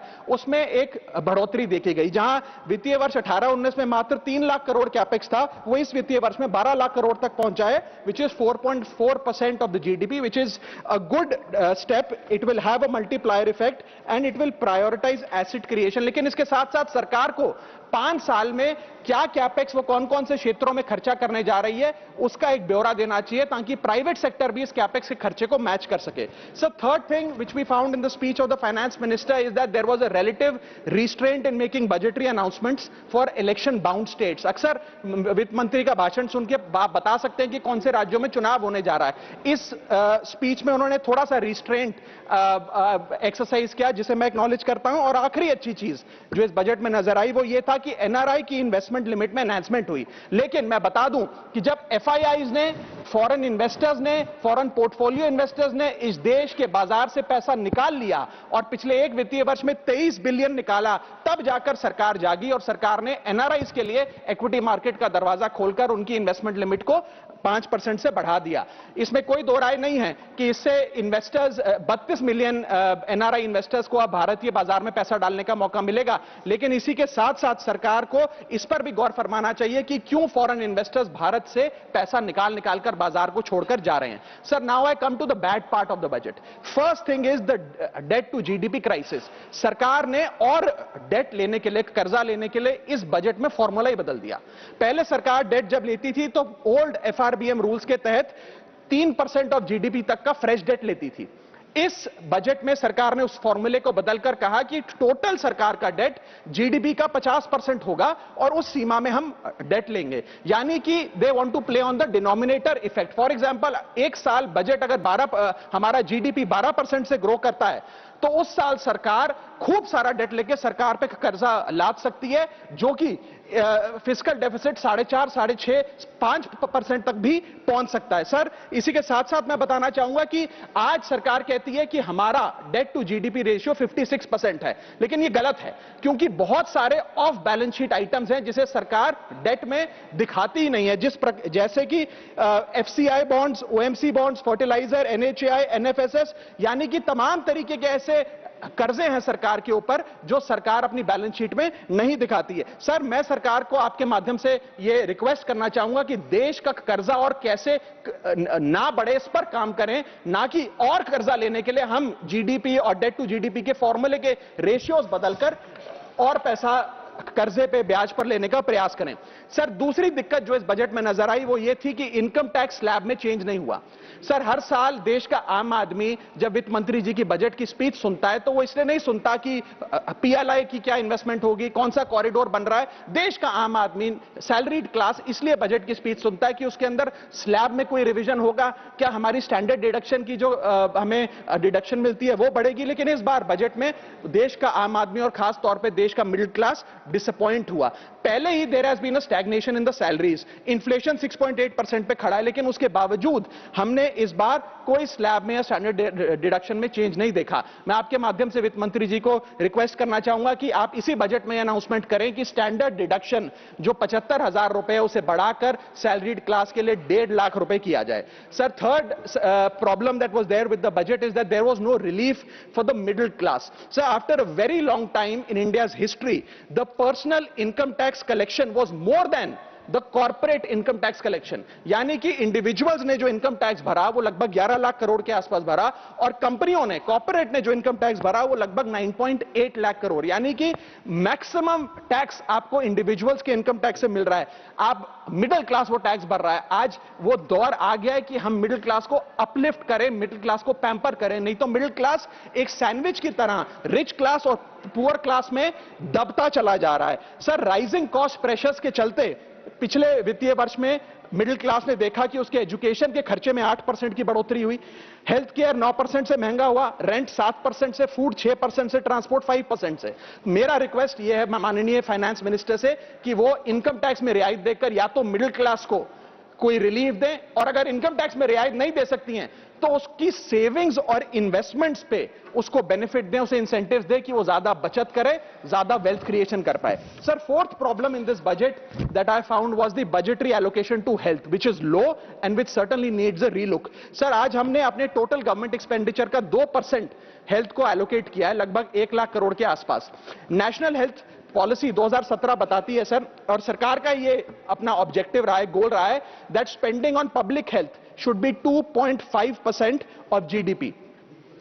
आज हम 2026 में खड़े हैं, हमारी पब्लिक हेल्थ पे स्पेंडिंग मात्र 0.5% ऑफ जीडीपी। हम अपने लक्ष्य से कोसों मील दूर हैं। जहां यूएस में 18% ऑफ जीडीपी हेल्थ केयर पे खर्च होता है, यूके में 12%, जर्मनी में 13%, स्वीडन में, नेदरलैंड में, डेनमार्क में, जापान में, स्पेन में 10% ऑफ जीडीपी खर्च होता है, क्योंकि वो देश जानते हैं कि जान है तो जहान है। लेकिन हमारे देश में मात्र 0.5% ऑफ जीडीपी हम अपने हेल्थ पे खर्च करते हैं, और इसके चलते आलम यह है कि सरकारी अस्पताल में अगर आप चले जाइए, which is called the backbone of India's health care, वहां पर आपको पुरानी जर्जर बिल्डिंग मिलेंगी, मैसिवली अंडरस्टाफ्ड हॉस्पिटल मिलेगा, ओवरवर्क डॉक्टर मिलेंगे, पॉपुलेशन के हिसाब से बेड नहीं मिलेगा, जांच के लिए मशीनें नहीं हैं, दवाइयों की कमी है, और अगर इलाज की, ऑपरेशन की डेट मिल भी जाए तो वो डेट इतनी दूर होती है तब तक मरीज चल बसता है। Sir, the reality is that Covid made us realise, and it was a wake up call for India's public health infrastructure, and I want to ask the house today, are we prepared,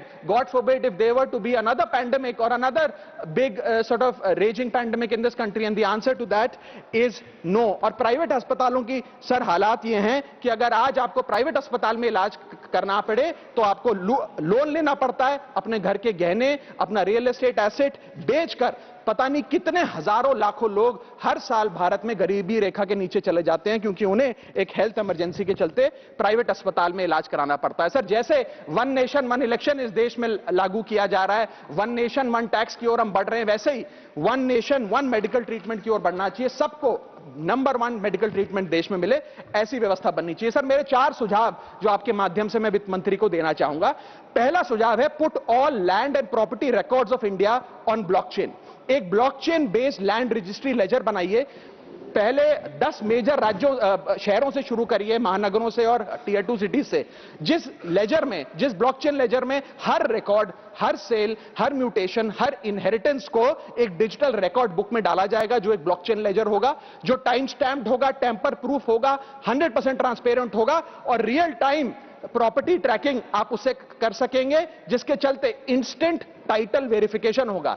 आज sir, हमारा जो real estate का land and property record का जो बाजार है, उसमें अटर chaos है। कियोस इसलिए है कि लोगों को रजिस्ट्रार के दफ्तर के बाहर धक्के लग रहे हैं, दलालों ने उन अफसरों पे पूरी तरीके से कब्जा किया हुआ है, प्रॉपर्टी टैक्स में चोरी होती है, सर्कल रेट को एक्सप्लॉइट करके कैश में प्रॉपर्टियां खरीदी जाती हैं, फर्जी कागज, कब्जे, टाइटल डिस्प्यूट, न जाने क्या क्या चल रहा है, जिसके चलते आज 66% of India civil disputes are land disputes, 45% of properties lack clear title in India. India ranks 133 out of 190 in property registration efficiency. 48% of our properties are under dispute, and the average time taken by civil courts to resolve these disputes is 7 years. And 6.2 crore property documents are pending digitization. वो तहसीलदार के दफ्तर में पड़े या registrar के दफ्तर में, उनका डिजिटाइजेशन अभी तक नहीं हुआ। इन सारी बीमारियों का एक ही दवा है, that is national blockchain registry, जिसके चलते प्रॉपर्टी डिस्प्यूट समाप्त होंगे, मिडिल क्लास की वेल्थ अनलॉक होगी क्योंकि वे और ब्याज पे पैसा ले पाएंगे, प्रॉपर्टी टैक्स की कंप्लायंस बढ़ेगी, और रीट्स जैसे इन्वेस्टमेंट व्हीकल्स को ब्लॉकचेन वेरीफाइड टाइटल मिलेंगे, उसमें भी बढ़ोतरी देखी जाएगी। इसी के साथ साथ सर दुनिया के कई देशों ने इसे लागू कर दिया है। स्वीडन में यह लागू है, जहां पर एक दिन में आप प्रॉपर्टी का ट्रांजैक्शन कंप्लीट कर सकते हैं, वहां डिस्प्यूट रेट 2% है। जॉर्जिया में है, जहां 3 दिन में प्रॉपर्टी का ट्रांजैक्शन खत्म हो जाता है, डिस्प्यूट रेट 1% है। और यूएई में है, जहां 10 मिनट में आप अपनी प्रॉपर्टी खरीद बेच सकते हैं, वहां डिस्प्यूट रेट 1% से भी नीचे। और वहां हिंदुस्तान में प्रॉपर्टी बेचनी हो तो 2 से 6 महीने लगते हैं और 48% डिस्प्यूट रेट है। सर मेरा दूसरा सुझाव है inflation linked salary revision act. Bharat में वेजेस को इंडेक्स करिए महंगाई से। वित्तीय वर्ष 18 से लेकर वित्तीय वर्ष 26 में हमने देखा कि real wages for the salaried class में 16% की गिरावट आई। ये गिरावट का मतलब इन सालों में जितनी महंगाई थी, जिस स्तर पे महंगाई बढ़ी उस स्तर पे वेजेस नहीं बढ़ी, जिसके चलते 16% की गिरावट रियल वेजेस में देखी गई। इसीलिए mandatory wage indexation formula is the need of the hour and the government must look at it. इसके चलते तमाम फॉर्मल सेक्टर्स में corporate shops, factories, gig workers सबको इन्फ्लेशन इंडेक्स वेज हाइक मिलेगा। और सरकार के मुलाजिम को तो मिलता ही है, हर साल डियरनेस अलाउंस मिलता है, उसके बाद आप हर कुछ सालों में पे कमीशन लागू होता है। इससे आप 20 करोड़ आबादी, which is 45% of India's total workforce, आप उसे एड्रेस कर पाएंगे।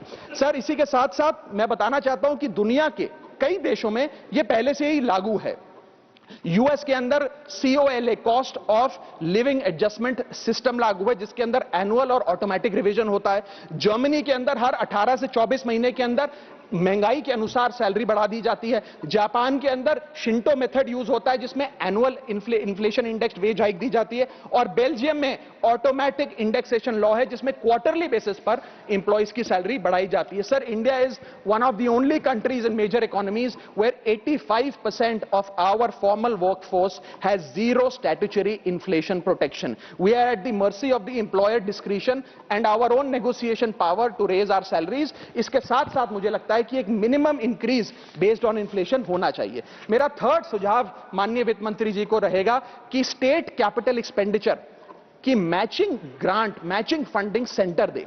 यानी कि हर 1 रुपया जो राज्य की सरकार कैपेक्स पे, कैपिटल एक्सपेंडिचर पे, एसेट क्रिएशन पे खर्च करती है, उसकी मैचिंग ग्रांट 1 रुपया केंद्र द्वारा राज्यों को दिया जाना चाहिए, not as loan but as a grant. आज स्टेट कैपेक्स में 2 बॉटलनेक्स है। पहला बॉटलनेक है बोरोइंग कैप, यानी कि कोई भी राज्य अपने स्टेट जीडीपी से 3% से ज्यादा ब्याज पर पैसा नहीं ले सकता, वो कैपेक्स पे नहीं खर्च करता, वो तमाम तरीके के ऑपरेशनल खर्चे करता है। और सेकंड प्रॉब्लम है कि अगर केंद्र सरकार पैसा देती भी है राज्यों को कैपेक्स के लिए, वो लोन की सूरत में देती है और कंडीशनल लोन की किस एसेट पे कितना खर्च होगा, एक कंडीशनल लोन दिया जाता है। मेरा सुझाव है that replace this loan with conditions given by the centre to grant with trust, grant based on trust by the centre. Sir centre को आने वाले 5 वर्षों के लिए 1.5 लाख करोड़ आवंटित करना चाहिए, not as loan but as these capex grants, ताकि राज्यों में सड़कें बने, इरिगेशन नेटवर्क बने, लोकल पावर इंफ्रास्ट्रक्चर बने, ड्रिंकिंग वाटर सैनिटेशन हो और अर्बन इंफ्रास्ट्रक्चर में एसेट क्रिएशन, एसेट फॉर्मेशन किया जाए।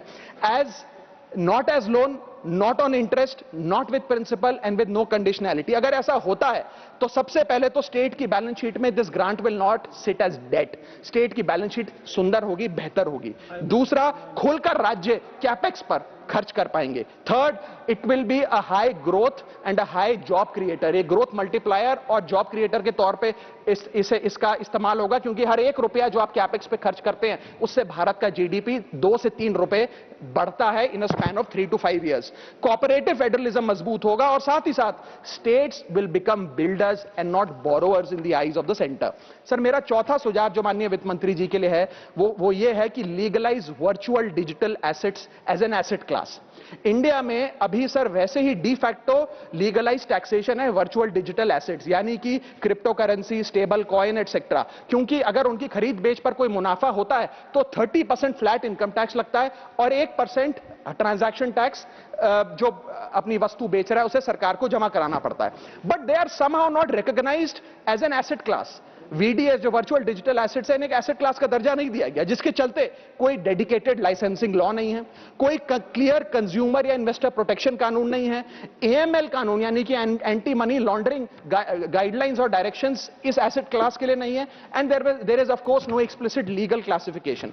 As a result what has happened is that 4.8 lakh crore trade in this virtual digital assets has moved offshore. Bharat के बाहर निकलकर वो अन्य देशों में, दुबई, सिंगापुर, मलेशिया और अन्य देशों में इसका ट्रेड हो रहा है जो भारतीय कर रहे हैं. Second thing that has happened is that 73% of India's crypto trading volume in financial year 25 has moved to offshore exchanges. What has further happened is that 180 virtual digital asset startups have moved to countries like Dubai and Singapore. And as a result, जो देश, भारत देश के 12 करोड़ ऐसे लोग हैं जो इन virtual digital assets में, crypto में, आरडब्ल्यूए यानी कि रियल वर्ल्ड एसेट में, स्टेबल कॉइन में इन्वेस्ट करना चाहते हैं, वो ऑफशोर जाकर इन्वेस्ट कर रहे हैं. जरूरत है कि हम कंप्लायंस हिंदुस्तान में लागू करें, उसे हेविली रेगुलेट करें, लेकिन उसे ऑनशोर लाएं. इसके चलते अगर ऐसा होता है तो सरकार के खजाने में 15 से 20 हजार करोड़ रुपए का इजाफा होगा, उन्हें उतना टैक्स मिलेगा. और इसी के साथ साथ मैं सरकार को कहना चाहता हूं that we currently tax these virtual digital assets as if they are legal, but we regulate them as if they are illegal. मेरा सुझाव है कि इसे heavily regulate करिए, ring fence करिए इस इकोसिस्टम को, AML guidelines यानी कि एंटी मनी लॉन्ड्रिंग कानून और मजबूत करिए, लेकिन prohibition is not protection, regulation is protection. Thank you so much, sir. Thank you. धन्यवाद माननीय राघव चड्ढा जी. माननीय श्री एस निरंजन रेड्डी, माननीय S Niranjan Reddy not present, please. माननीय श्री मुजीबुल्लाह खान. धन्यवाद सर. मैं बजट के लिए बोलने के लिए खड़ा हुआ हूं. हमारे राज्य में और केंद्र में डबल इंजन का सरकार है, उनके बारे में एक छोटी सी शायरी बोलना चाहता हूं. क्यों वादा करके वो निभाना भूल जाते हैं, लगा के दिल में आग वो बुझाना भूल जाते हैं, रुलाते हैं वो हमें और मनाना भी भूल जाते हैं. आज ये जो बजट आया है, केंद्रीय बजट, उड़ीसा के लिए बहुत निराशाजनक है. खास करके मैं आदिवासी बहुल जिला से आता हूं. एग्रीकल्चर सेक्टर में उड़ीसा के लिए ज्यादा कुछ नहीं दिया गया है बजट में. हमारे जिला में, नवरंगपुर जिला में ज्यादा धान उत्पाद होता है, मक्का का उत्पाद ज्यादा होता है. आजकल तो धान ठीक से मंडी में उठा नहीं पाते हैं. मक्का का मंडी आज तक नहीं हुआ है, वहां मक्का प्रोसेसिंग प्लांट भी नहीं हुआ है. केंद्र सरकार इसको ध्यान देना चाहिए, मक्का प्रोसेसिंग प्लांट के लिए कुछ करना चाहिए, ताकि उन किसानों को जो कोशिश कर रहे हैं देश के आगे बढ़ाने के लिए, तो कुछ उनको लाभ हो पाता. अध्यक्ष महोदय, रेल कॉरिडोर जो अभी घोषणा किया गया, केंद्र सरकार की तरफ से बजट में भी घोषणा किया गया, speed rail corridor Varanasi, Siliguri, Hyderabad, Chennai, ऐसे कई शहरों को कनेक्ट किया गया है, लेकिन उड़ीसा को कनेक्ट नहीं किया गया. ये भी हमारे उड़ीसा के लिए बहुत दुख की बात है. उड़ीसा करीब करीब हर साल जो रेवेन्यू जनरेट करता है रेल विभाग का, वो 18 से 20 हजार करोड़ तक उड़ीसा रेवेन्यू जनरेट करके देता है. लेकिन जो पैसा आवंटित किया गया है हमारे राज्य के लिए, उसके हिसाब से कुछ नहीं है, इसका आधा पैसा भी नहीं दिया गया है. ये बहुत दुख की बात है हमारे लिए. ये क्यों नहीं किया गया पता नहीं. जो रेलवे लाइन 77 साल हो गया हमारा देश स्वाधीन होके, कोरापुट, जयपुर से नवरंगपुर और मलकानगिरी, उसके लिए भी बजट में एक पैसा का प्रावधान नहीं किया गया है. इसलिए नहीं किया गया है कि किस लिए नहीं किया गया पता नहीं, कि हमारे राज्य के रेल मंत्री है, उससे बड़ी दुख की बात और क्या हो सकती है. माइंस एंड मिनरल्स में उड़ीसा का योगदान बहुत है. देश में 25% आयरन और करीब करीब 50% बॉक्साइट का जो खनन होता है वो उड़ीसा देश के लिए देता है. लेकिन सबसे बड़ी बात यह है कि सबसे अच्छा जो कोल है, कोयला है, वो भी हमारे उड़ीसा से उत्पाद होता है. लेकिन पिछले 10 साल से कितने बार हम लोग बोल चुके हैं कि उसको रिव्यू किया जाए, उसका जो रॉयल्टी मिलता है वो रॉयल्टी बढ़ाया जाए, लेकिन 10 साल से बढ़ाया नहीं गया है और इस बजट में भी कुछ भी प्रावधान नहीं किया गया है। नेशनल वाटरवे का जो अभी प्रपोजल आया है, ये 2008 में हुआ था, तत्कालीन मुख्यमंत्री नवीन बाबू के सरकार के वक्त, जो 588 किलोमीटर दूर होता महानदी, बैतरणी, ब्राह्मणी, मैत्री रिवर, ईस्ट कोस्ट कैनाल, इसमें देके ये होता। अभी जो घोषणा किया गया, अगर काम हो गया तो बहुत अच्छी बात है, हम स्वागत करेंगे, लेकिन मुझे इसमें भी उम्मीद बहुत कम है। बुद्धिस्ट लोगों के सर्किट जो डेवलप के लिए अभी घोषणा किया गया है, बौद्ध लोगों का 6 राज्य में किया गया है, लेकिन उड़ीसा को छोड़ दिया गया है। उड़ीसा में कम से कम 2 से अधिक बौद्ध स्थान है, उसमें ललितगिरी, रत्नगिरी, उदयगिरी है, जिसको डायमंड ट्रायंगुलर बोलते हैं, डायमंड ट्रायंगुलर कहा जाता है। अध्यक्ष महोदय, सम्राट अशोक उसी उड़ीसा में आके हिंसा त्याग करके बौद्ध धर्म ग्रहण किए थे। वो इतना इंपॉर्टेंस है उड़ीसा, लेकिन उड़ीसा को उसमें भी शामिल नहीं किया गया। उससे बड़ी दुख की बात कुछ नहीं है। केंद्र सरकार से मेरा अपील है कि उड़ीसा को ध्यान दिया जाए और उड़ीसा के हर क्षेत्र में बजट में प्रावधान किया जाए। बहुत बहुत धन्यवाद। धन्यवाद। माननीय श्री एडी सिंह जी, माननीय Shri A D Singh. Thank you, Deputy Chairman, sir. I have to say that the successive budgets of India government is is marching towards inequality in our society. Now I will divide my speech between Bharat and India. About 8 to 10% of the population of India, I will put it as of our country as India. और इसमें हमने देखा कि capital expenditure में you are going to put a budget of more than 12 lakh crores. And I do not understand who will benefit with this. It will not create any employment. It can, only machines will be used to make it. And also, only a few selected group will get this contract. Now coming to the revision of corporate tax in 2019, which was brought from 24 to 21. And in this, we lost about 2 lakh crores a year. And there was this incentive was given to the private sector for investment. No investment was made, except that they tried to clear their bank loans and other things. And also, one thing is very sad, that I will come to Delhi, take a 50,000 crore loan, and after a few years, government will be very pleased to write it off. So in the last few years, I think government has written off 12 lakh to 15 lakh crores. So I do not know which direction this government is going. Now coming to Bharat, which consists of 92 crore people. ये जुमला जो हम लोग सुन रहे हैं विकसित भारत का, what efforts the government has tried to create some economic activity so that some purchasing power goes to this number of people. And if government proudly says that I am giving 5 kilo anaj to everybody, I think this is the most insulting thing for every Indian who is receiving it. And further, I feel that corporate tax has to be revised. That money has to go to rural sector. We should take panchayats into confidence. Over centralization of this government is not required. And in fact, even the capital expenditure should be drastically reduced.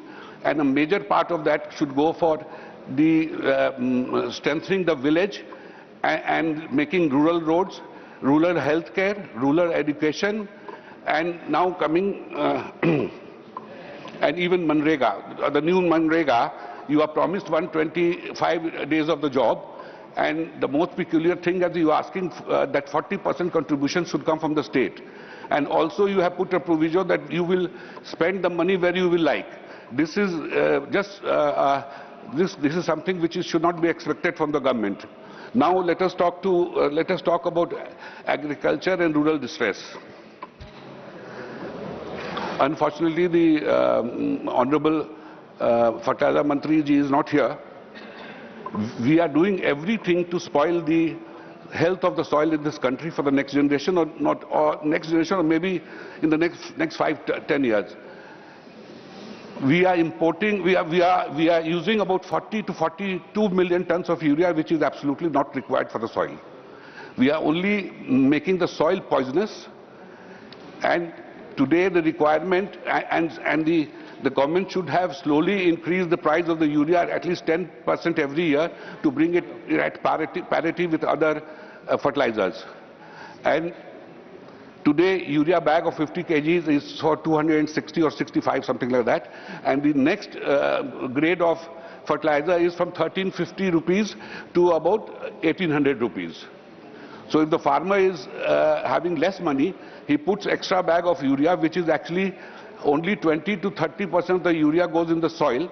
Either it contaminates the water inside the soil, or it goes in the air. So, and we spend a lot of money on the subsidy. So if we reduce the urea intake, which should be actually to 50 or 60%, that amount of money saved in subsidy could be given incentives to the farmer for crop diversification. And let the government be not very proud by saying that we are producing 150 million tons of rice. At whose cost? At the cost of the water in Punjab, Haryana, Western UP, which will someday bring all these lands into desert. So the policy for rural development should be farmer specific, plus the fertilizer use should be region specific, and all stress should be made how to create demand in the rural sector. Today we are very happy that we have made FTA from this country, that country. If there was a demand for 140 crore people, do we need to go and try to persuade these countries for a FTA? No. But the point is that there is no purchasing power, because you have not created any economic activity for the rural poor. And in the last 12 years, no efforts have been made in this direction. So I am sorry to say that we are heading towards a very unequal society, and we will. And we should also, last 1 minute, sir. We should also learn from Iran and Sri Lanka. Thank you, that marching towards a religious state. Dr. M. Thambidurai. Thank you, Deputy Chairman, sir. I express the views on the budget on behalf of my ADMK party and my leader, Edappadi Palaniswamy. The budget presented 2026-27 presented by Honorable Finance Minister. At the outset, I congratulate Srimati Nirmala Sitharamanji on becoming India's longest continuously serving Finance Minister and presenting her 9th consecutive budget. Her commitment, clarity and dedication to the nation and appreciation, sir. Sir, I would like to recall the words of Mahakavi Bharatiyar. பட்டங்கள் ஆள்வதும் சட்டங்கள் செய்வதும் பாரினில் பெண்கள் நடத்த வந்தோம்.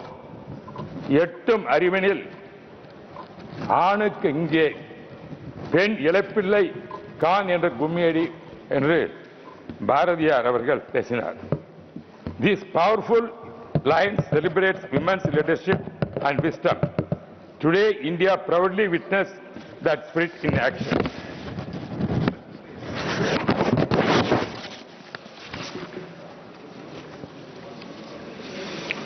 Sir, the budget also gives strong emphasis to health and medical education.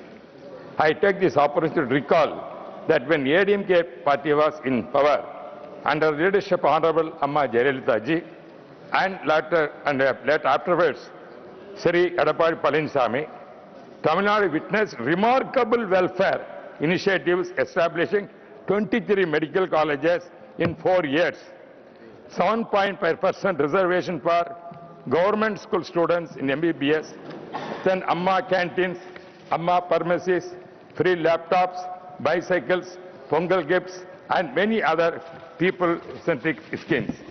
Our leader, ADM General Secretary Edappadi Palaniswamy, has welcomed this budget, stating that it strengthens the fiscal management, reduce deficit, and ensure sustained economic growth.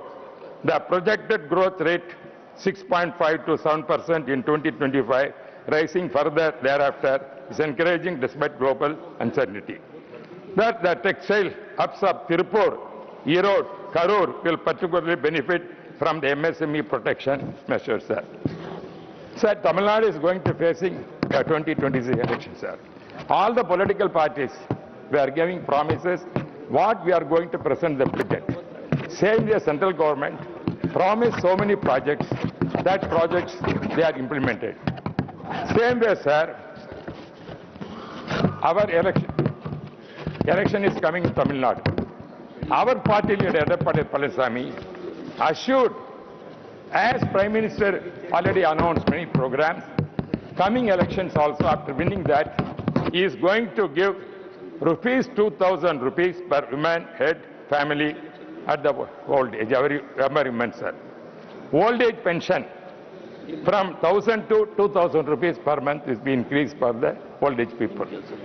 And also, sir, the students we know, they are studying higher education, are getting loans from the bank. They may not in a position. Therefore, this is now our Edapadi Palaniswamy promised this kind of loans government will bear. Sir, and also scheduled sector villages, all they will get the houses. Confine that yourself scheme, to the sir. budget of central And government. also, It's not a state election. sir, I am telling, sir, budget I am telling. Please. Because Speak to budget. the DMK government promised so many promises, nearly promises. They failed to implement the project. To discuss in the But state while we are means- telling, we are copying their manifesto. Sir, we are not speak on the copying. central They budget. failed to implement the projects. We are going to implement. Taking That this you budget, discuss in that the is the state promise we are itself. going to make, sir. Sir, our DMK member said, the federal recently said, spirit has gone. And also he said, debt trap is going on. And also, sir, state government is not going to get any benefit. Sir, I want to make the observation.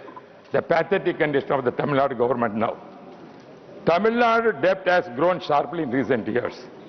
Revenue deficit, the spending more than it earns in revenue is growing. This management of the DMK government, Tamil Nadu, puts a long-term financial burden on the people of Tamil Nadu. Sir, they promised the election, they won't put any taxes. They have put lot of taxes because such as the federal system, I have to tell this, property tax, sir, liquor is flowing in the country, Tamil Nadu. Everywhere illicit liquor is going on. The lot of money which is collected, they are not, they are fulfilling. This is a thing, sir. And also, they are due to corruption and miscommission.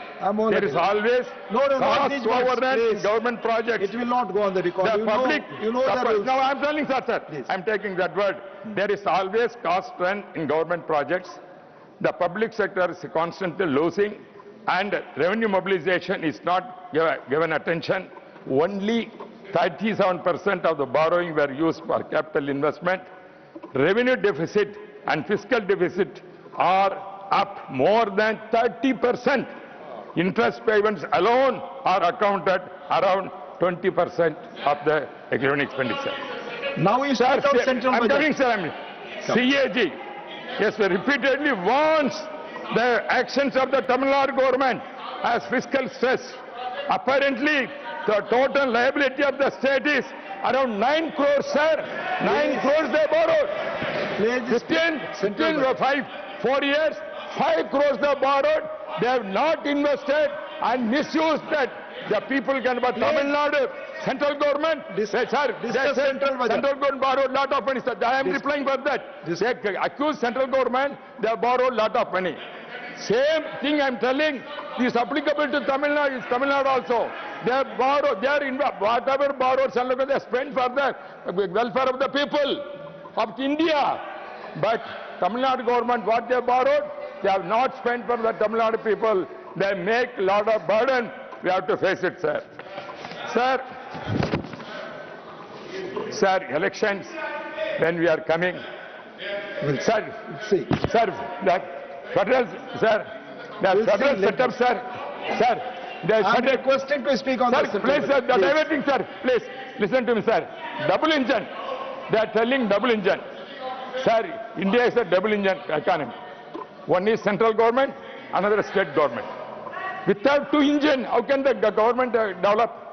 When they are telling, our Narendra Modi is saying, we want double engine means, they are accusing, double engine means they are thinking that is a single engine, ineffective engine, that is not performing. That is why central government engines are required. Sir, we are telling, sir, Edapadi accepting, I have already pointed out. Accepting, we need a double engine. Edapadi is taking the engine, first engine. State government is leading the, is going to lead government coming election. Second engine is central government. It is going to support us. Therefore, all state government require double engine. That is the thing, and it's not a single engine, cannot run. Therefore, they are accusing central government double engine. They are misleading the people. They are in the federal setup. We are the House of Elders. We are the House of States. The states require, when we are defending, central government also we have to defend, state government also, whatever, then we have to do that. Without double engine, sir, the Indian economy cannot develop. Tamil Nadu is miserably failed because single engine, ineffective engine. That is what I want to say, sir. I have already pointed out, madam. I am coming to you, sir. Please. You speak on the central I require. I budget, sir, I am percent. Nirmala Manaji, she said in her observation, they are given lot of funds to state government. Please go back to your seat. I have already pointed out, madam. I have already told it. The Chief Minister of Tamil Nadu is gone accusing the central government. They are not, central not giving funds. Sir, Modi ji when visited Tamil Nadu, he gave a long picture. How many lakhs of rupees given to Tamil Nadu? How can they say they are not given? Now also the Wilson in speech, what he said, that Tamil Nadu could not get the money. That is what, these are the things I want to make, sir. And also, my request, Railway Minister also here, hire early sanction of the new railway line from Puducherry to Bengaluru. Your state, sir. Yes. Bengaluru, the two ministers are here. That route will start from Pondicherry, Viluppuram, Thiruvannamalai, Krishnagiri, Hosur, Bengaluru. Three states are going to benefit it. Puducherry, Tamil Nadu, Karnataka. Three states. Therefore, I am demanding that has to be fulfilled. Sir, same way the road, sir. I represent once, 5 times Karur also. Therefore, expedite the implementation of the Chennai-Salem 8-lane project, Karur-Coimbatore 8-lane project, and Karur 6-lane project. These are, I am requesting the central government has to give that attention, sir. Sir, our Civil Aviation Minister is, sir. I want to request him, sir, what here the ministers, the members of DMK party and Chief Minister says he is going to start a new green airport also. But the, no, I'm telling you the point. Sir, the same minister, so one minister from Tamil Nadu, he says he don't want that project. That is what I'm telling, that is a double engine. One engine says they want the project, here the other engine of the same cabinet minister of Tamil Nadu government, they don't want the project then. What is the confusion we cannot understand? Therefore, that is the double engine. One engine says it wants the project here, DMK people there, but now only demanding the project. But that's, sir, I want to mention the minister also named, Sakarapani is one of the honorable minister. Please, no, I'm telling, please. Because you don't want the minister, you don't want the project. He says that civil aviation minister is here. What is the double engine? Sir, I want to request the honorable minister, there is already private, Tejasta, one airport is there. I request to update that airfield and take over and fulfill the ambition of the Hosur people, Tamil Nadu people, to using the existing airport, private airport, taken over and then this. That is what, it won't affect the farmers.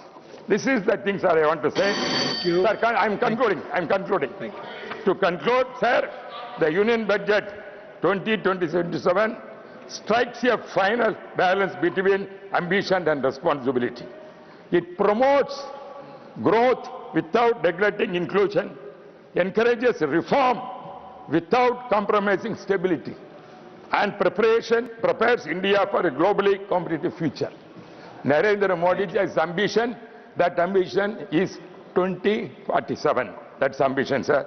The budget reflects the confidence in India's people and clarity in India's purpose. On behalf of ADMK party, the people of Tamil Nadu, I extend my support to this visionary document, and also 2026, ADMK is going to the power. Edapadi Palan is going to Chief Minister. He is going to implement whatever the central government is giving that money. We are probably not misusing the money like DMK government, which is misusing the money. The Tamil Nadu and Shrimati सुधा मूर्ति जी, माननीय श्रीमती सुधा मूर्ति जी. Thank you, sir, giving me an opportunity to talk today. I would like to congratulate Madam Nirmala ji giving consecutive 9th budget. As an Indian, I am very happy. As a woman, I am very proud about that. Sir, I want to take the first a few things in the budget. She has given a lot of sanctions in the culture division, archaeology and culture, and development in that. I want to take the project Mausam forward.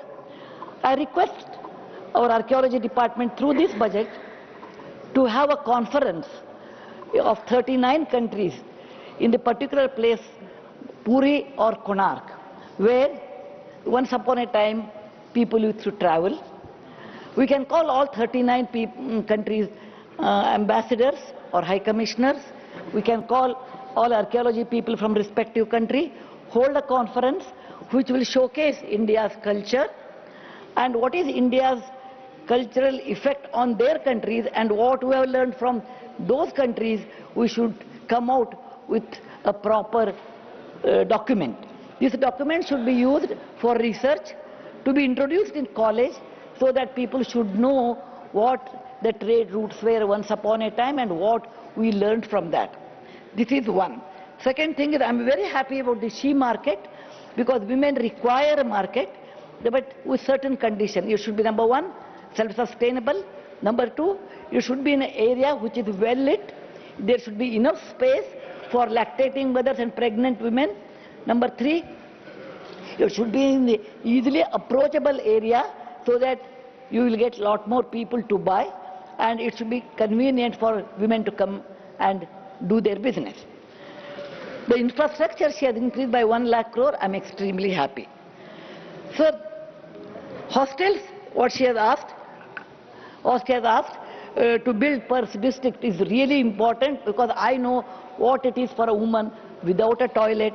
It makes a great difference for women if they have their own hostels.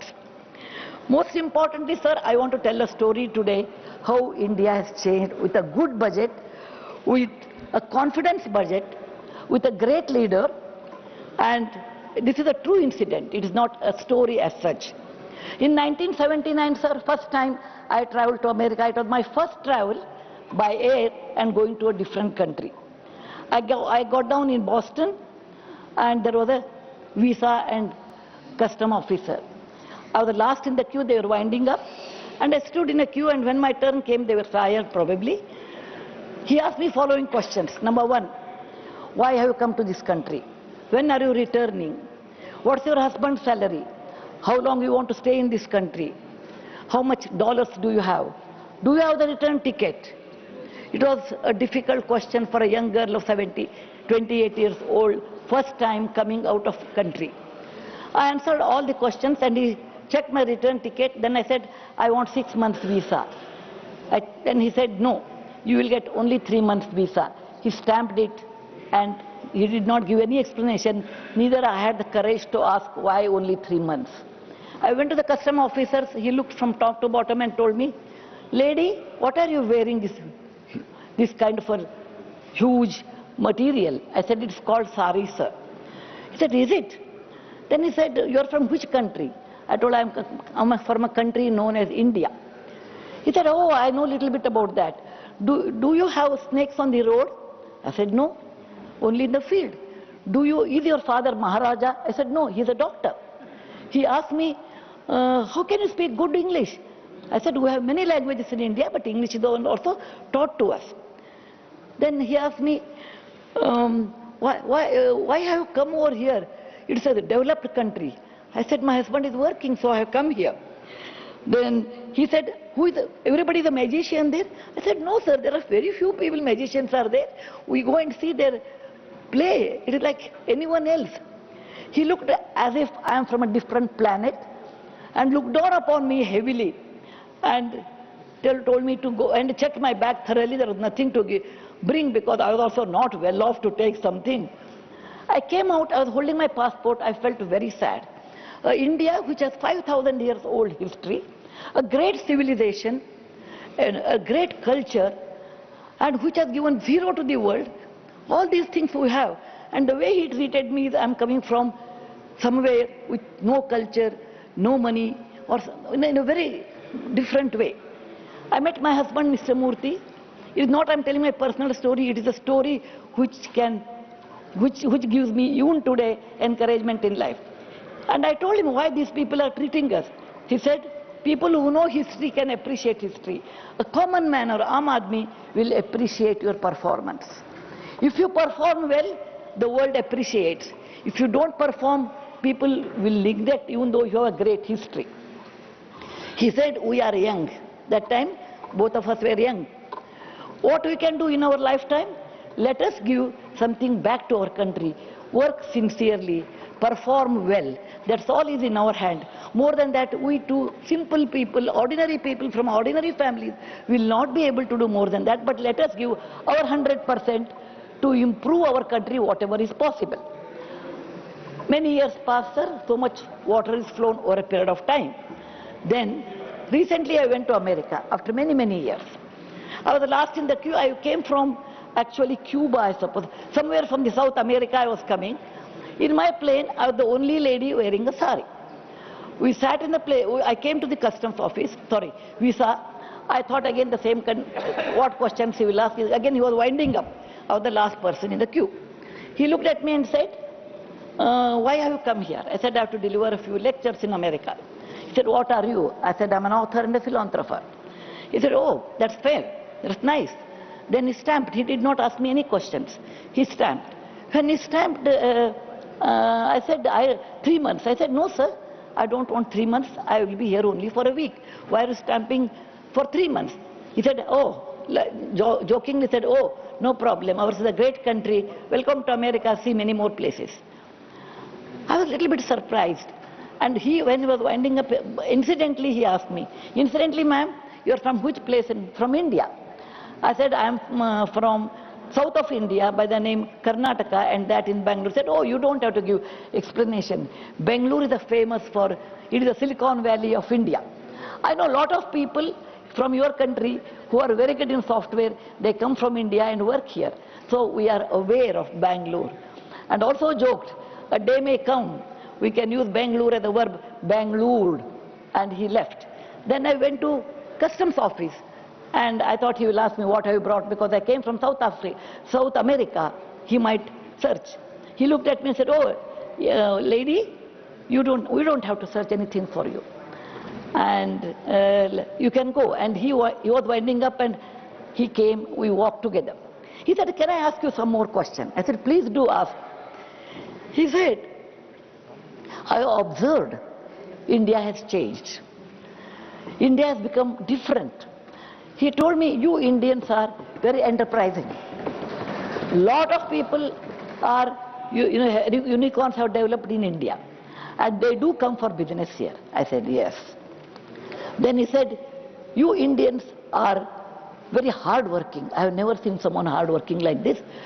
Because on Sunday you go to shop, all the shops are closed in America, but an Indian grocery shop is always opened. You are hardworking people. Number 3, you people help each other. You help each other a lot.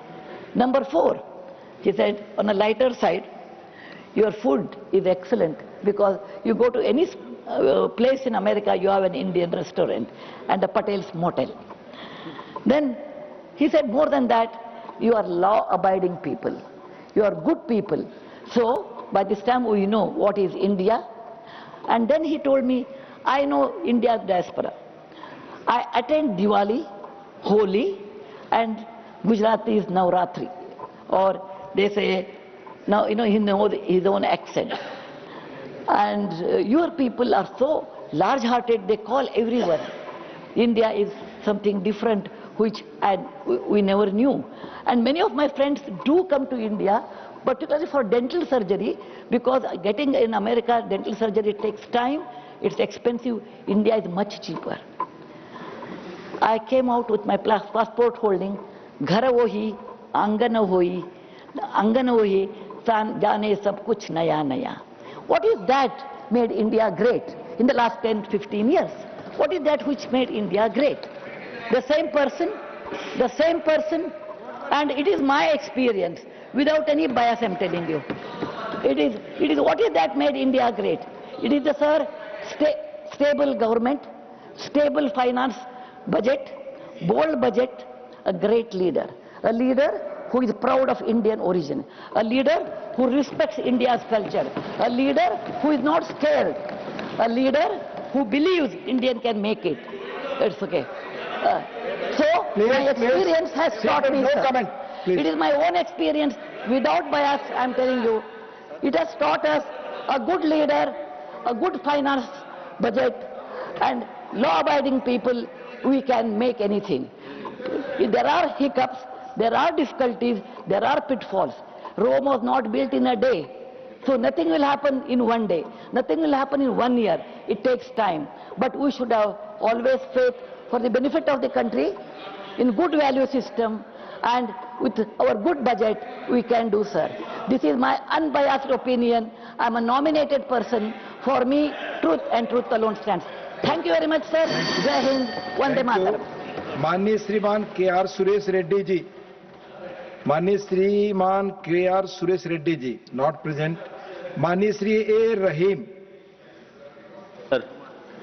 Sir, firstly, I would like to speak for the Indian youth.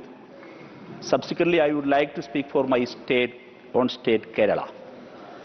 Sir, the Indian youth are haunted by the three nightmares: EMI, CIBIL score, and targets.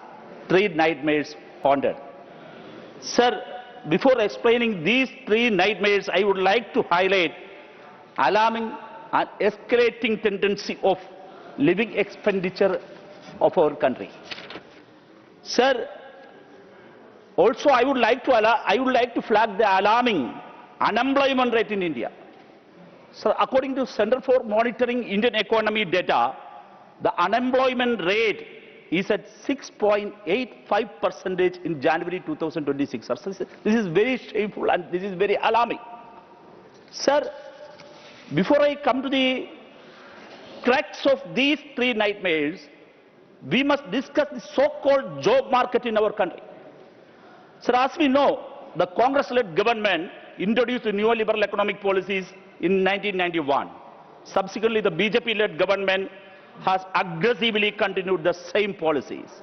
Sir, the three nightmares I mentioned here, all three nightmares are the aftermath of these anti-youth, anti-people neoliberal policies, sir. Sir, let us look at the trends in the so-called job market during the neoliberal era. Unemployment, underemployment, and rapid privatization of the public sector. Sir, contractualization has become the new normal, which means there is no job stability in our country. Sir, even you please look at Agnivir. See, this government, through the Agnivir scheme, the government has even contractualized our army, sir. Sir, the union budget, the union government, I got a response from this guest house, from the Treasury branch, 9.64 lakh vacant posts across the various departments of the union government. Sir, you kindly go through the paragraph 12.9 of the Economic Survey 2025, stated that regular salaried jobs declined from 22.8% to 21.7%. However, this time the Economic Survey has remained silent on regular salaried employment. Sir, by reducing regular salaried jobs, the government is destroying the public sector. As a result, you are pushing the Indian youth to unorganized sector. Sir, they are facing immense hardship in the unorganized sector. Look at IT sector and the banking sector. Sir, including the public banking sector, employees are facing excessive work pressure and unrealistic targets. Sir, when I go through a document provided by the Bank Employees Federation of India, they stated that the reports saying that 500 banking employees lost their lives due to work pressure. Sir, we cannot forget Anna Sebastian, a victim of work-life balance. So, a victim of overwork pressure. So, look at the escalating size of the gig economy in the country. Can the Honorable Finance Minister explain why people are rushing into the gig economy? Sir, it clearly indicates that the organized sector is collapsing.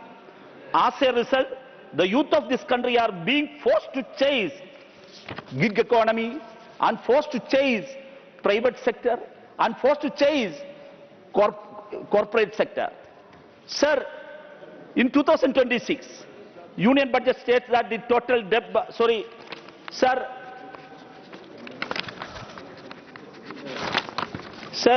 therefore I urge the government to stop contractualization and fill the existing vacancies with immediate effect.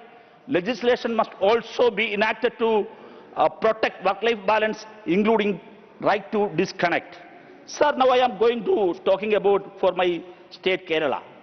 Sir, Kerala, now again we are forced to describing about the discrimination against our state, sir.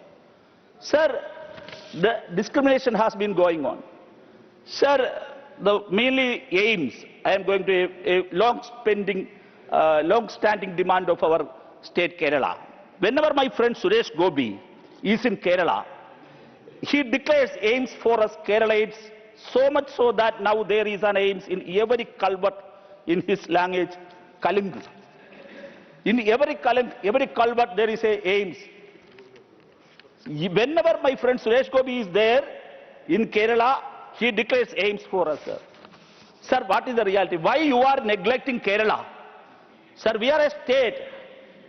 Sir, we are a state with all respect and we are a state of all dignity. Then why the union government continuously denying all rights of Kerala? Sir, the Congress and BJP are spreading false propaganda that Kerala's debt burden increasing. Sir, actually they are lying. Sir, what is the reality? Sir, 2026 union budget states that the total debt burden of the union government will increase from 187 lakhs 18,016 crore to 214 lakhs 82,050 crores in 2026-2027. Sir, but in Kerala, 34.8% only, sir. Sir, according to debt to GDP figures based on the 2025-2026 budget estimates sourced from PRS legislative research and compiled by Forbes India, I would like to say Jammu and Kashmir debt to GDP ratio is 51%. Sir, I am going to conclude. Arunachal Pradesh 45.9%, Punjab 44.5%, Himachal Pradesh 40.5%, West Bengal 38%, and Bihar 37%. Yet the Congress and BJP shamelessly mislead the people by claiming that Kerala has the highest debt to GDP ratio in the country. Please conclude. Sir, yes, sir, I'm going to conclude, sir. Sir, your sir, time is up. Sir. Please conclude. Yes, Please sir, conclude. sir, Next sir, speaker. Sir, I am going to conclude, sir. Sir, one important thing, sir. So immediate after the budget, former minister and BJP state president said that Kerala will not get anything from the union government if people don't elect the BJP in Kerala. Sir, is this federalism? Is the spirit of federalism? Sir, thank you. Sir, one thing I would like to conclude. Kerala grown up without the BJP, we will continue growing with... Next speaker, Sanjay Kumar Jha.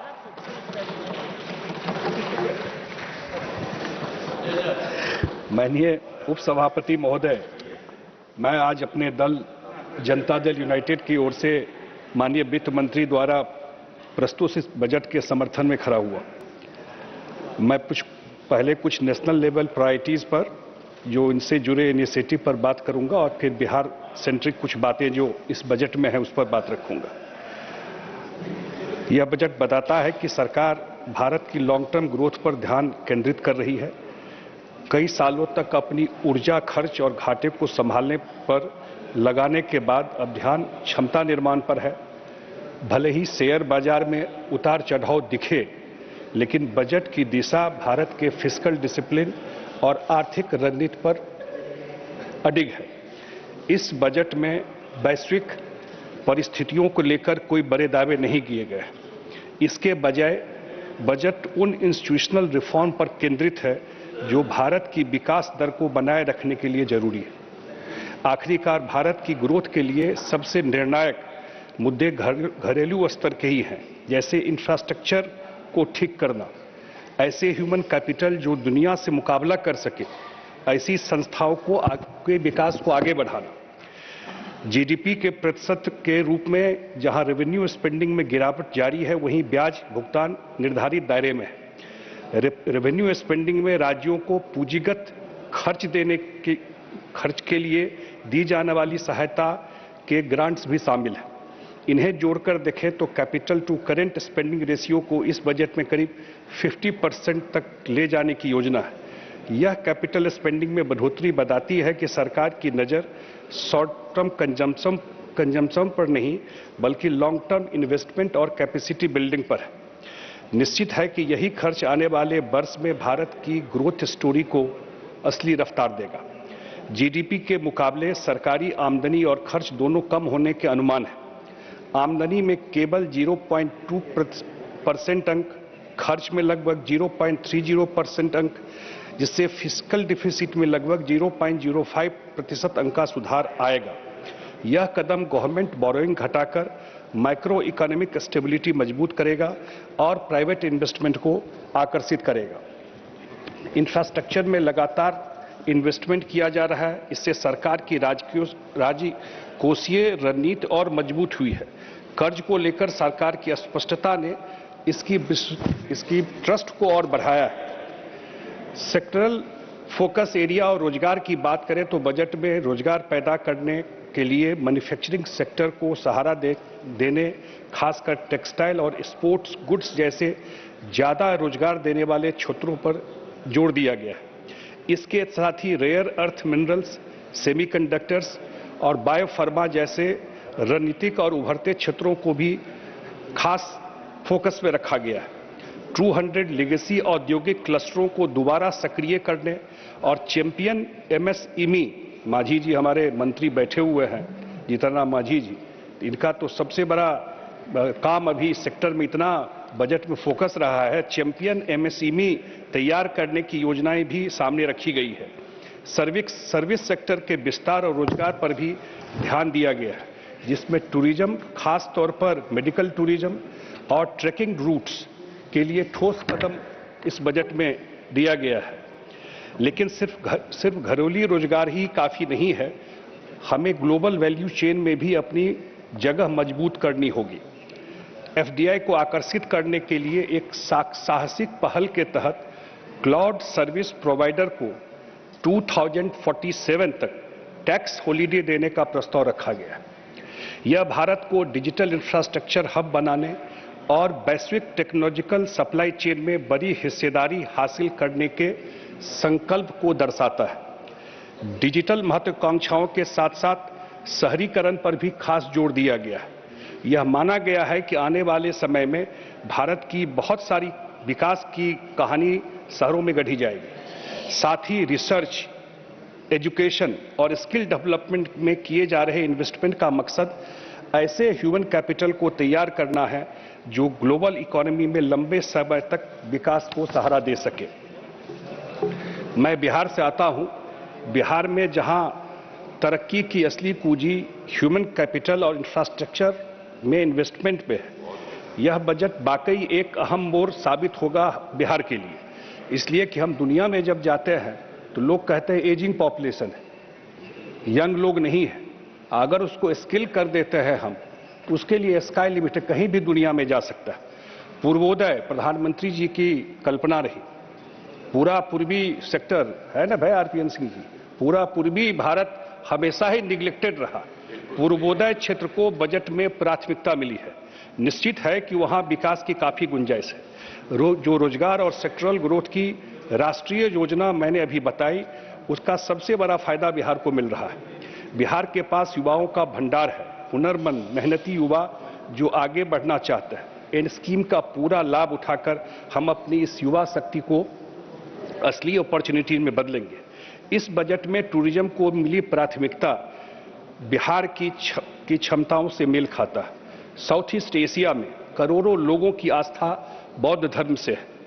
ऐसे में बिहार का बौद्ध circuit जो पूर्वांचल तक जाता है, कुर्सीनगर तक जाता है, राजगीर, बोधगया, ये पूरा सेक्टर जो बुद्धिस्ट सेक्टर है, उसके अंतर्राष्ट्रीय श्रद्धालुओं को आकर्षित करेगा। बिहार के लिए रोजगार के लिए नए अवसर क्रिएट होंगे। और पूरा बुद्धिस्ट सेक्टर, पिछले बार के बजट में भी प्रधानमंत्री जी ने राजगीर को और गया को मेन फोकस में बजट में रखा था। घोषित टेक्सटाइलों से पहले भागलपुर और गया जैसे शहरों के टेक्सटाइल, मधुबनी में हम लोगों का मधुबनी खादी टेक्सटाइल में कितना जबरदस्त काम करता था। स्किलिंग इकोसिस्टम को नई ऊर्जा मिलेगी, जिससे स्थानीय युवाओं के लिए कौशल और रोजगार के मौके बढ़ेंगे। वहीं पटना, मुजफ्फरपुर, भागलपुर, दरभंगा, बेगूसराय, नालंदा, पूर्णिया और गया जैसे जो 5 लाख से ज्यादा पॉपुलेशन के शहर हैं, उनको विकास फंड एडिशनल मिलेगा इस बजट में जो दिया गया, जिससे शहरी इंफ्रास्ट्रक्चर, बेहतर कनेक्टिविटी और टेक्नोलॉजी यूजेज में उल्लेखनीय सुधार आएगा। इससे बिहार सर्विस लेड इन्वेस्टमेंट को अट्रैक्ट करेगा, शहरों में हाई पेइंग नौकरियां पैदा होंगे और एक मजबूत टेक इकोसिस्टम का विकास होगा। महात्मा गांधी ग्राम स्वराज इनिशिएटिव के तहत गांव में के परिवारों को खादी, हैंडलूम और हैंडीक्राफ्ट से जुड़ी कार्यशालाओं में काम करने का अवसर मिलेगा और उनकी आमदनी बढ़ेगी, जिससे ग्रामीण शिल्प अब केवल सांस्कृतिक पहचान नहीं बल्कि परिवारों के लिए विश्वसनीय आय का स्रोत भी बनेंगे। बिहार में कनेक्टिविटी और लॉजिस्टिक के कई बड़े प्रोजेक्ट पे काम चल रहा है, जिसका हम लोग स्वागत करते हैं। और ये जो हाई स्पीड कॉरिडोर जो वाराणसी से सिलीगुड़ी दिया गया है, उसका मेजर पार्ट बिहार से होके गुजर रहा है, पटना से होके गुजरेगा। उसका मेजर पार्ट जो है वो पटना से, क्योंकि सिलीगुड़ी तो बॉर्डर है बिल्कुल बंगाल में जा करके, उसका मेजर पार्ट बिहार से होकर के गुजरेगा। और एक हाई स्पीड कॉरिडोर बनने से पूरा वहाँ का इकोनॉमी और पूरा इंफ्रास्ट्रक्चर का रूप बदल जाएगा बिहार का। साथ ही और रेल मंत्री जी ने भी कहा है लगभग 10,000 करोड़ बिहार को उस कॉरिडोर के थ्रू वहां पर इन्वेस्टमेंट जाएगा। साथ ही देश भर में 20 नए नेशनल वाटरवेज बनाने की घोषणा से बिहार के कई शहरों को सीधा फायदा मिलेगा, जहां एक्सपोर्ट और आसान व मजबूत होगा। इसके तहत पटना में शिप रिपेयर, जो एक अभी सिर्फ कलकत्ता में होता है शिप रिपेयर, और देश में 1% शिप रिपेयर का काम होता है, वो पटना में खुलने से वहां एक फैसिलिटी क्रिएट होने से वहां काफी सुविधाएं होंगी। 2 विषय में और चर्चा करना चाहता था। एक, हम लोग बिहार से आते हैं और नॉर्थ बिहार से आते हैं, और वहां बाढ़ की समस्या लगातार रही, और पिछले बजट में केंद्रीय सरकार ने, प्रधानमंत्री जी ने बिहार कोसी नदी हमेशा जाना जाता था सौरों के लिए, अभिशाप के लिए। अभी तो मैं देख रहा हूं कि जो सांसद लोगों के लिए घर बनाया गया है, उसमें एक का नाम कोसी रख दिया गया। कोसी भी किसी अच्छे भाव से नहीं देखा जाता था, और उस बाढ़ के काम को, जो प्रॉब्लम था, उसको मिनिमाइज करने के लिए पिछले बजट में कोसी पे, जो वेस्टर्न कोसी है, उसमें इरिगेशन फैसिलिटी के लिए सरकार ने, भारत सरकार के बजट में ये प्रोविजन किया गया था। मुझे बताते हुए खुशी हो रही है कि उसमें काम शुरू हो गया। जो 35 किलोमीटर नेपाल में कैनाल को लाइनिंग करना था, उस पर काम शुरू हो गया। पहली बार बिहार के फ्लड को एड्रेस किया जा रहा है, और मुझे लगता है आने वाले टाइम में बिल्कुल बिहार का जो नॉर्थ बिहार है, जिससे इतना बड़ा माइग्रेशन हो जाता है, उसमें काफ़ी मिनिमाइज होगा ये जो फ्लड का। एक प्रॉब्लम तो नेपाल में हाई डैम बनने से का है, जब तक वो नहीं बनता है, इस सब इनिशिएटिव से बिहार का पूरा जो उत्तर बिहार है, उसमें बाढ़ की स्थिति में काफ़ी सुधार आएगा, सुधार आ रहा है, जो काम शुरू हुआ। एक और विषय जो मैं देख रहा था चुनाव में, मैं चुनाव की चर्चा इसलिए कर रहा हूं कि अभी बिहार में ही चुनाव हुआ है हाल में, और बिहार चुनाव में देखा, हम लोग मिथिला क्षेत्र से आते हैं, कि यहां कांग्रेस के एक नेता गए और मखाना के तालाब में कूद गए जाकर, और मखाना के तालाब में कूद गए कि खेती कैसे होती है, वो सीखने के लिए खेती कैसे होती है। और मखाना के तालाब में कूद करके किसान के साथ खड़े हो गए कि कैसे फोटो खिंचाने के लिए, और तो कोई मतलब था नहीं, फोटो खिंचाए, अखबार में डाले। आज तक उस मखाना किसानों के लिए, जो गरीब मखाना किसान है, उसके लिए कुछ नहीं किया। इसी एनडीए और मोदी जी की सरकार ने मखाना को, मखाना बोर्ड, पहला बोर्ड बिहार को मिला, मखाना बोर्ड में, और आज मखाना बोर्ड फंक्शनल हो गया है। दरभंगा में एयरपोर्ट है, पूर्णिया में एयरपोर्ट है। अब आप लोग मखाना खाते हैं कि मुझे नहीं पता, लेकिन अगर मखाना खाते हैं तो मखाना सिर्फ मिथिला में होता है, सिर्फ मिथिला में मखाना होता है, और मखाना सिर्फ मिथिला में होता है।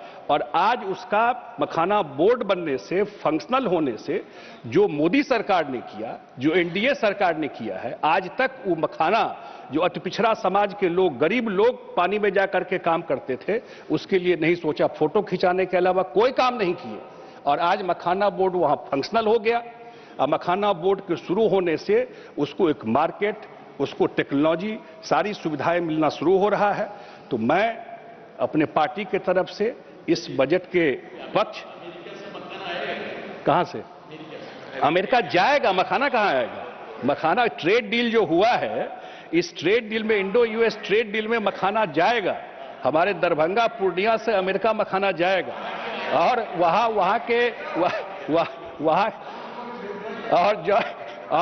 वहां के स्टोर में ऑलरेडी मखाना मिलता है। अब ये चेन इफेक्ट होने से पहली बार मखाना के लिए और मखाना किसानों के लिए इस सरकार ने इतना बड़ा काम किया है।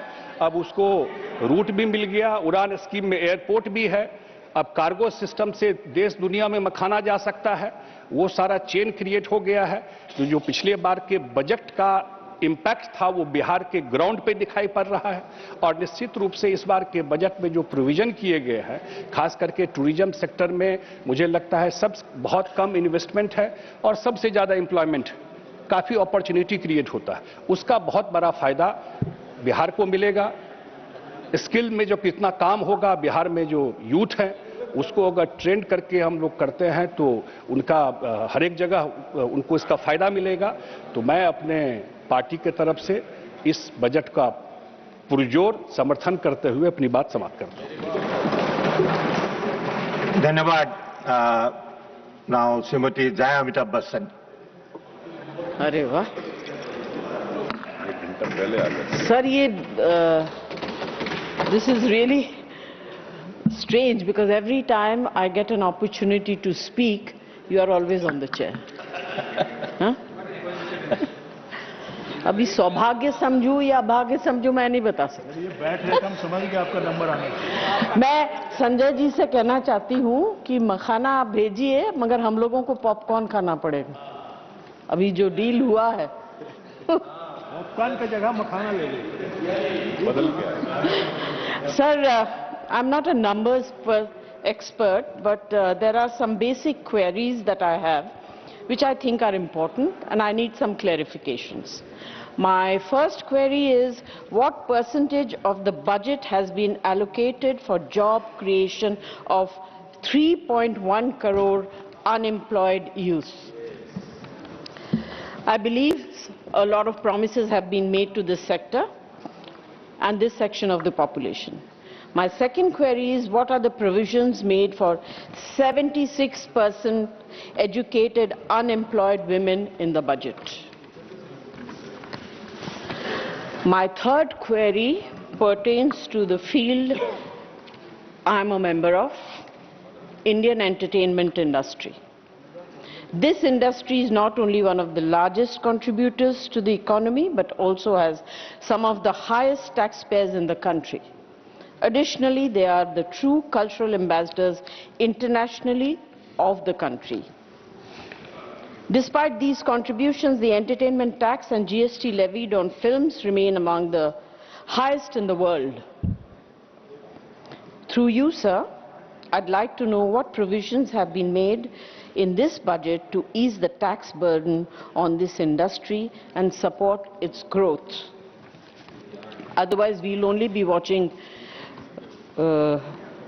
films and television programs from the rest of the world except India. Because today the industry is in such a bad condition, it is very, very difficult for them to fund a project which can come on OTT or which can come on the cinema theatres. My fourth query, sir, is our senior citizens, who are the pillars of this society, surviving on a meager 200 rupees a month for those aged between 60 and 79, and 500 rupees for those over 80. This was under Indira Gandhi National Old Age Pension Scheme. With Budget 2026, keeping allocations frozen, letting inflation silently erode their dignity and security, इस तरह से भारत का विकास तो नहीं होने वाला sir. And this is the second time I'm saying the same thing. Last year I had repeated the same thing and I'm repeating it again, hoping that I will be heard. Thank you. Thank you, Sri Chaudhry Mohammad Ramzan. मैं budget 26-27 पर बोलने जा रहा हूं। जब मैं ये सबसे पहले ये बताना चाहूँगा कि रियासत जम्मू कश्मीर वाहिद एक रियासत है सारे इस कंट्री में जहां का बजट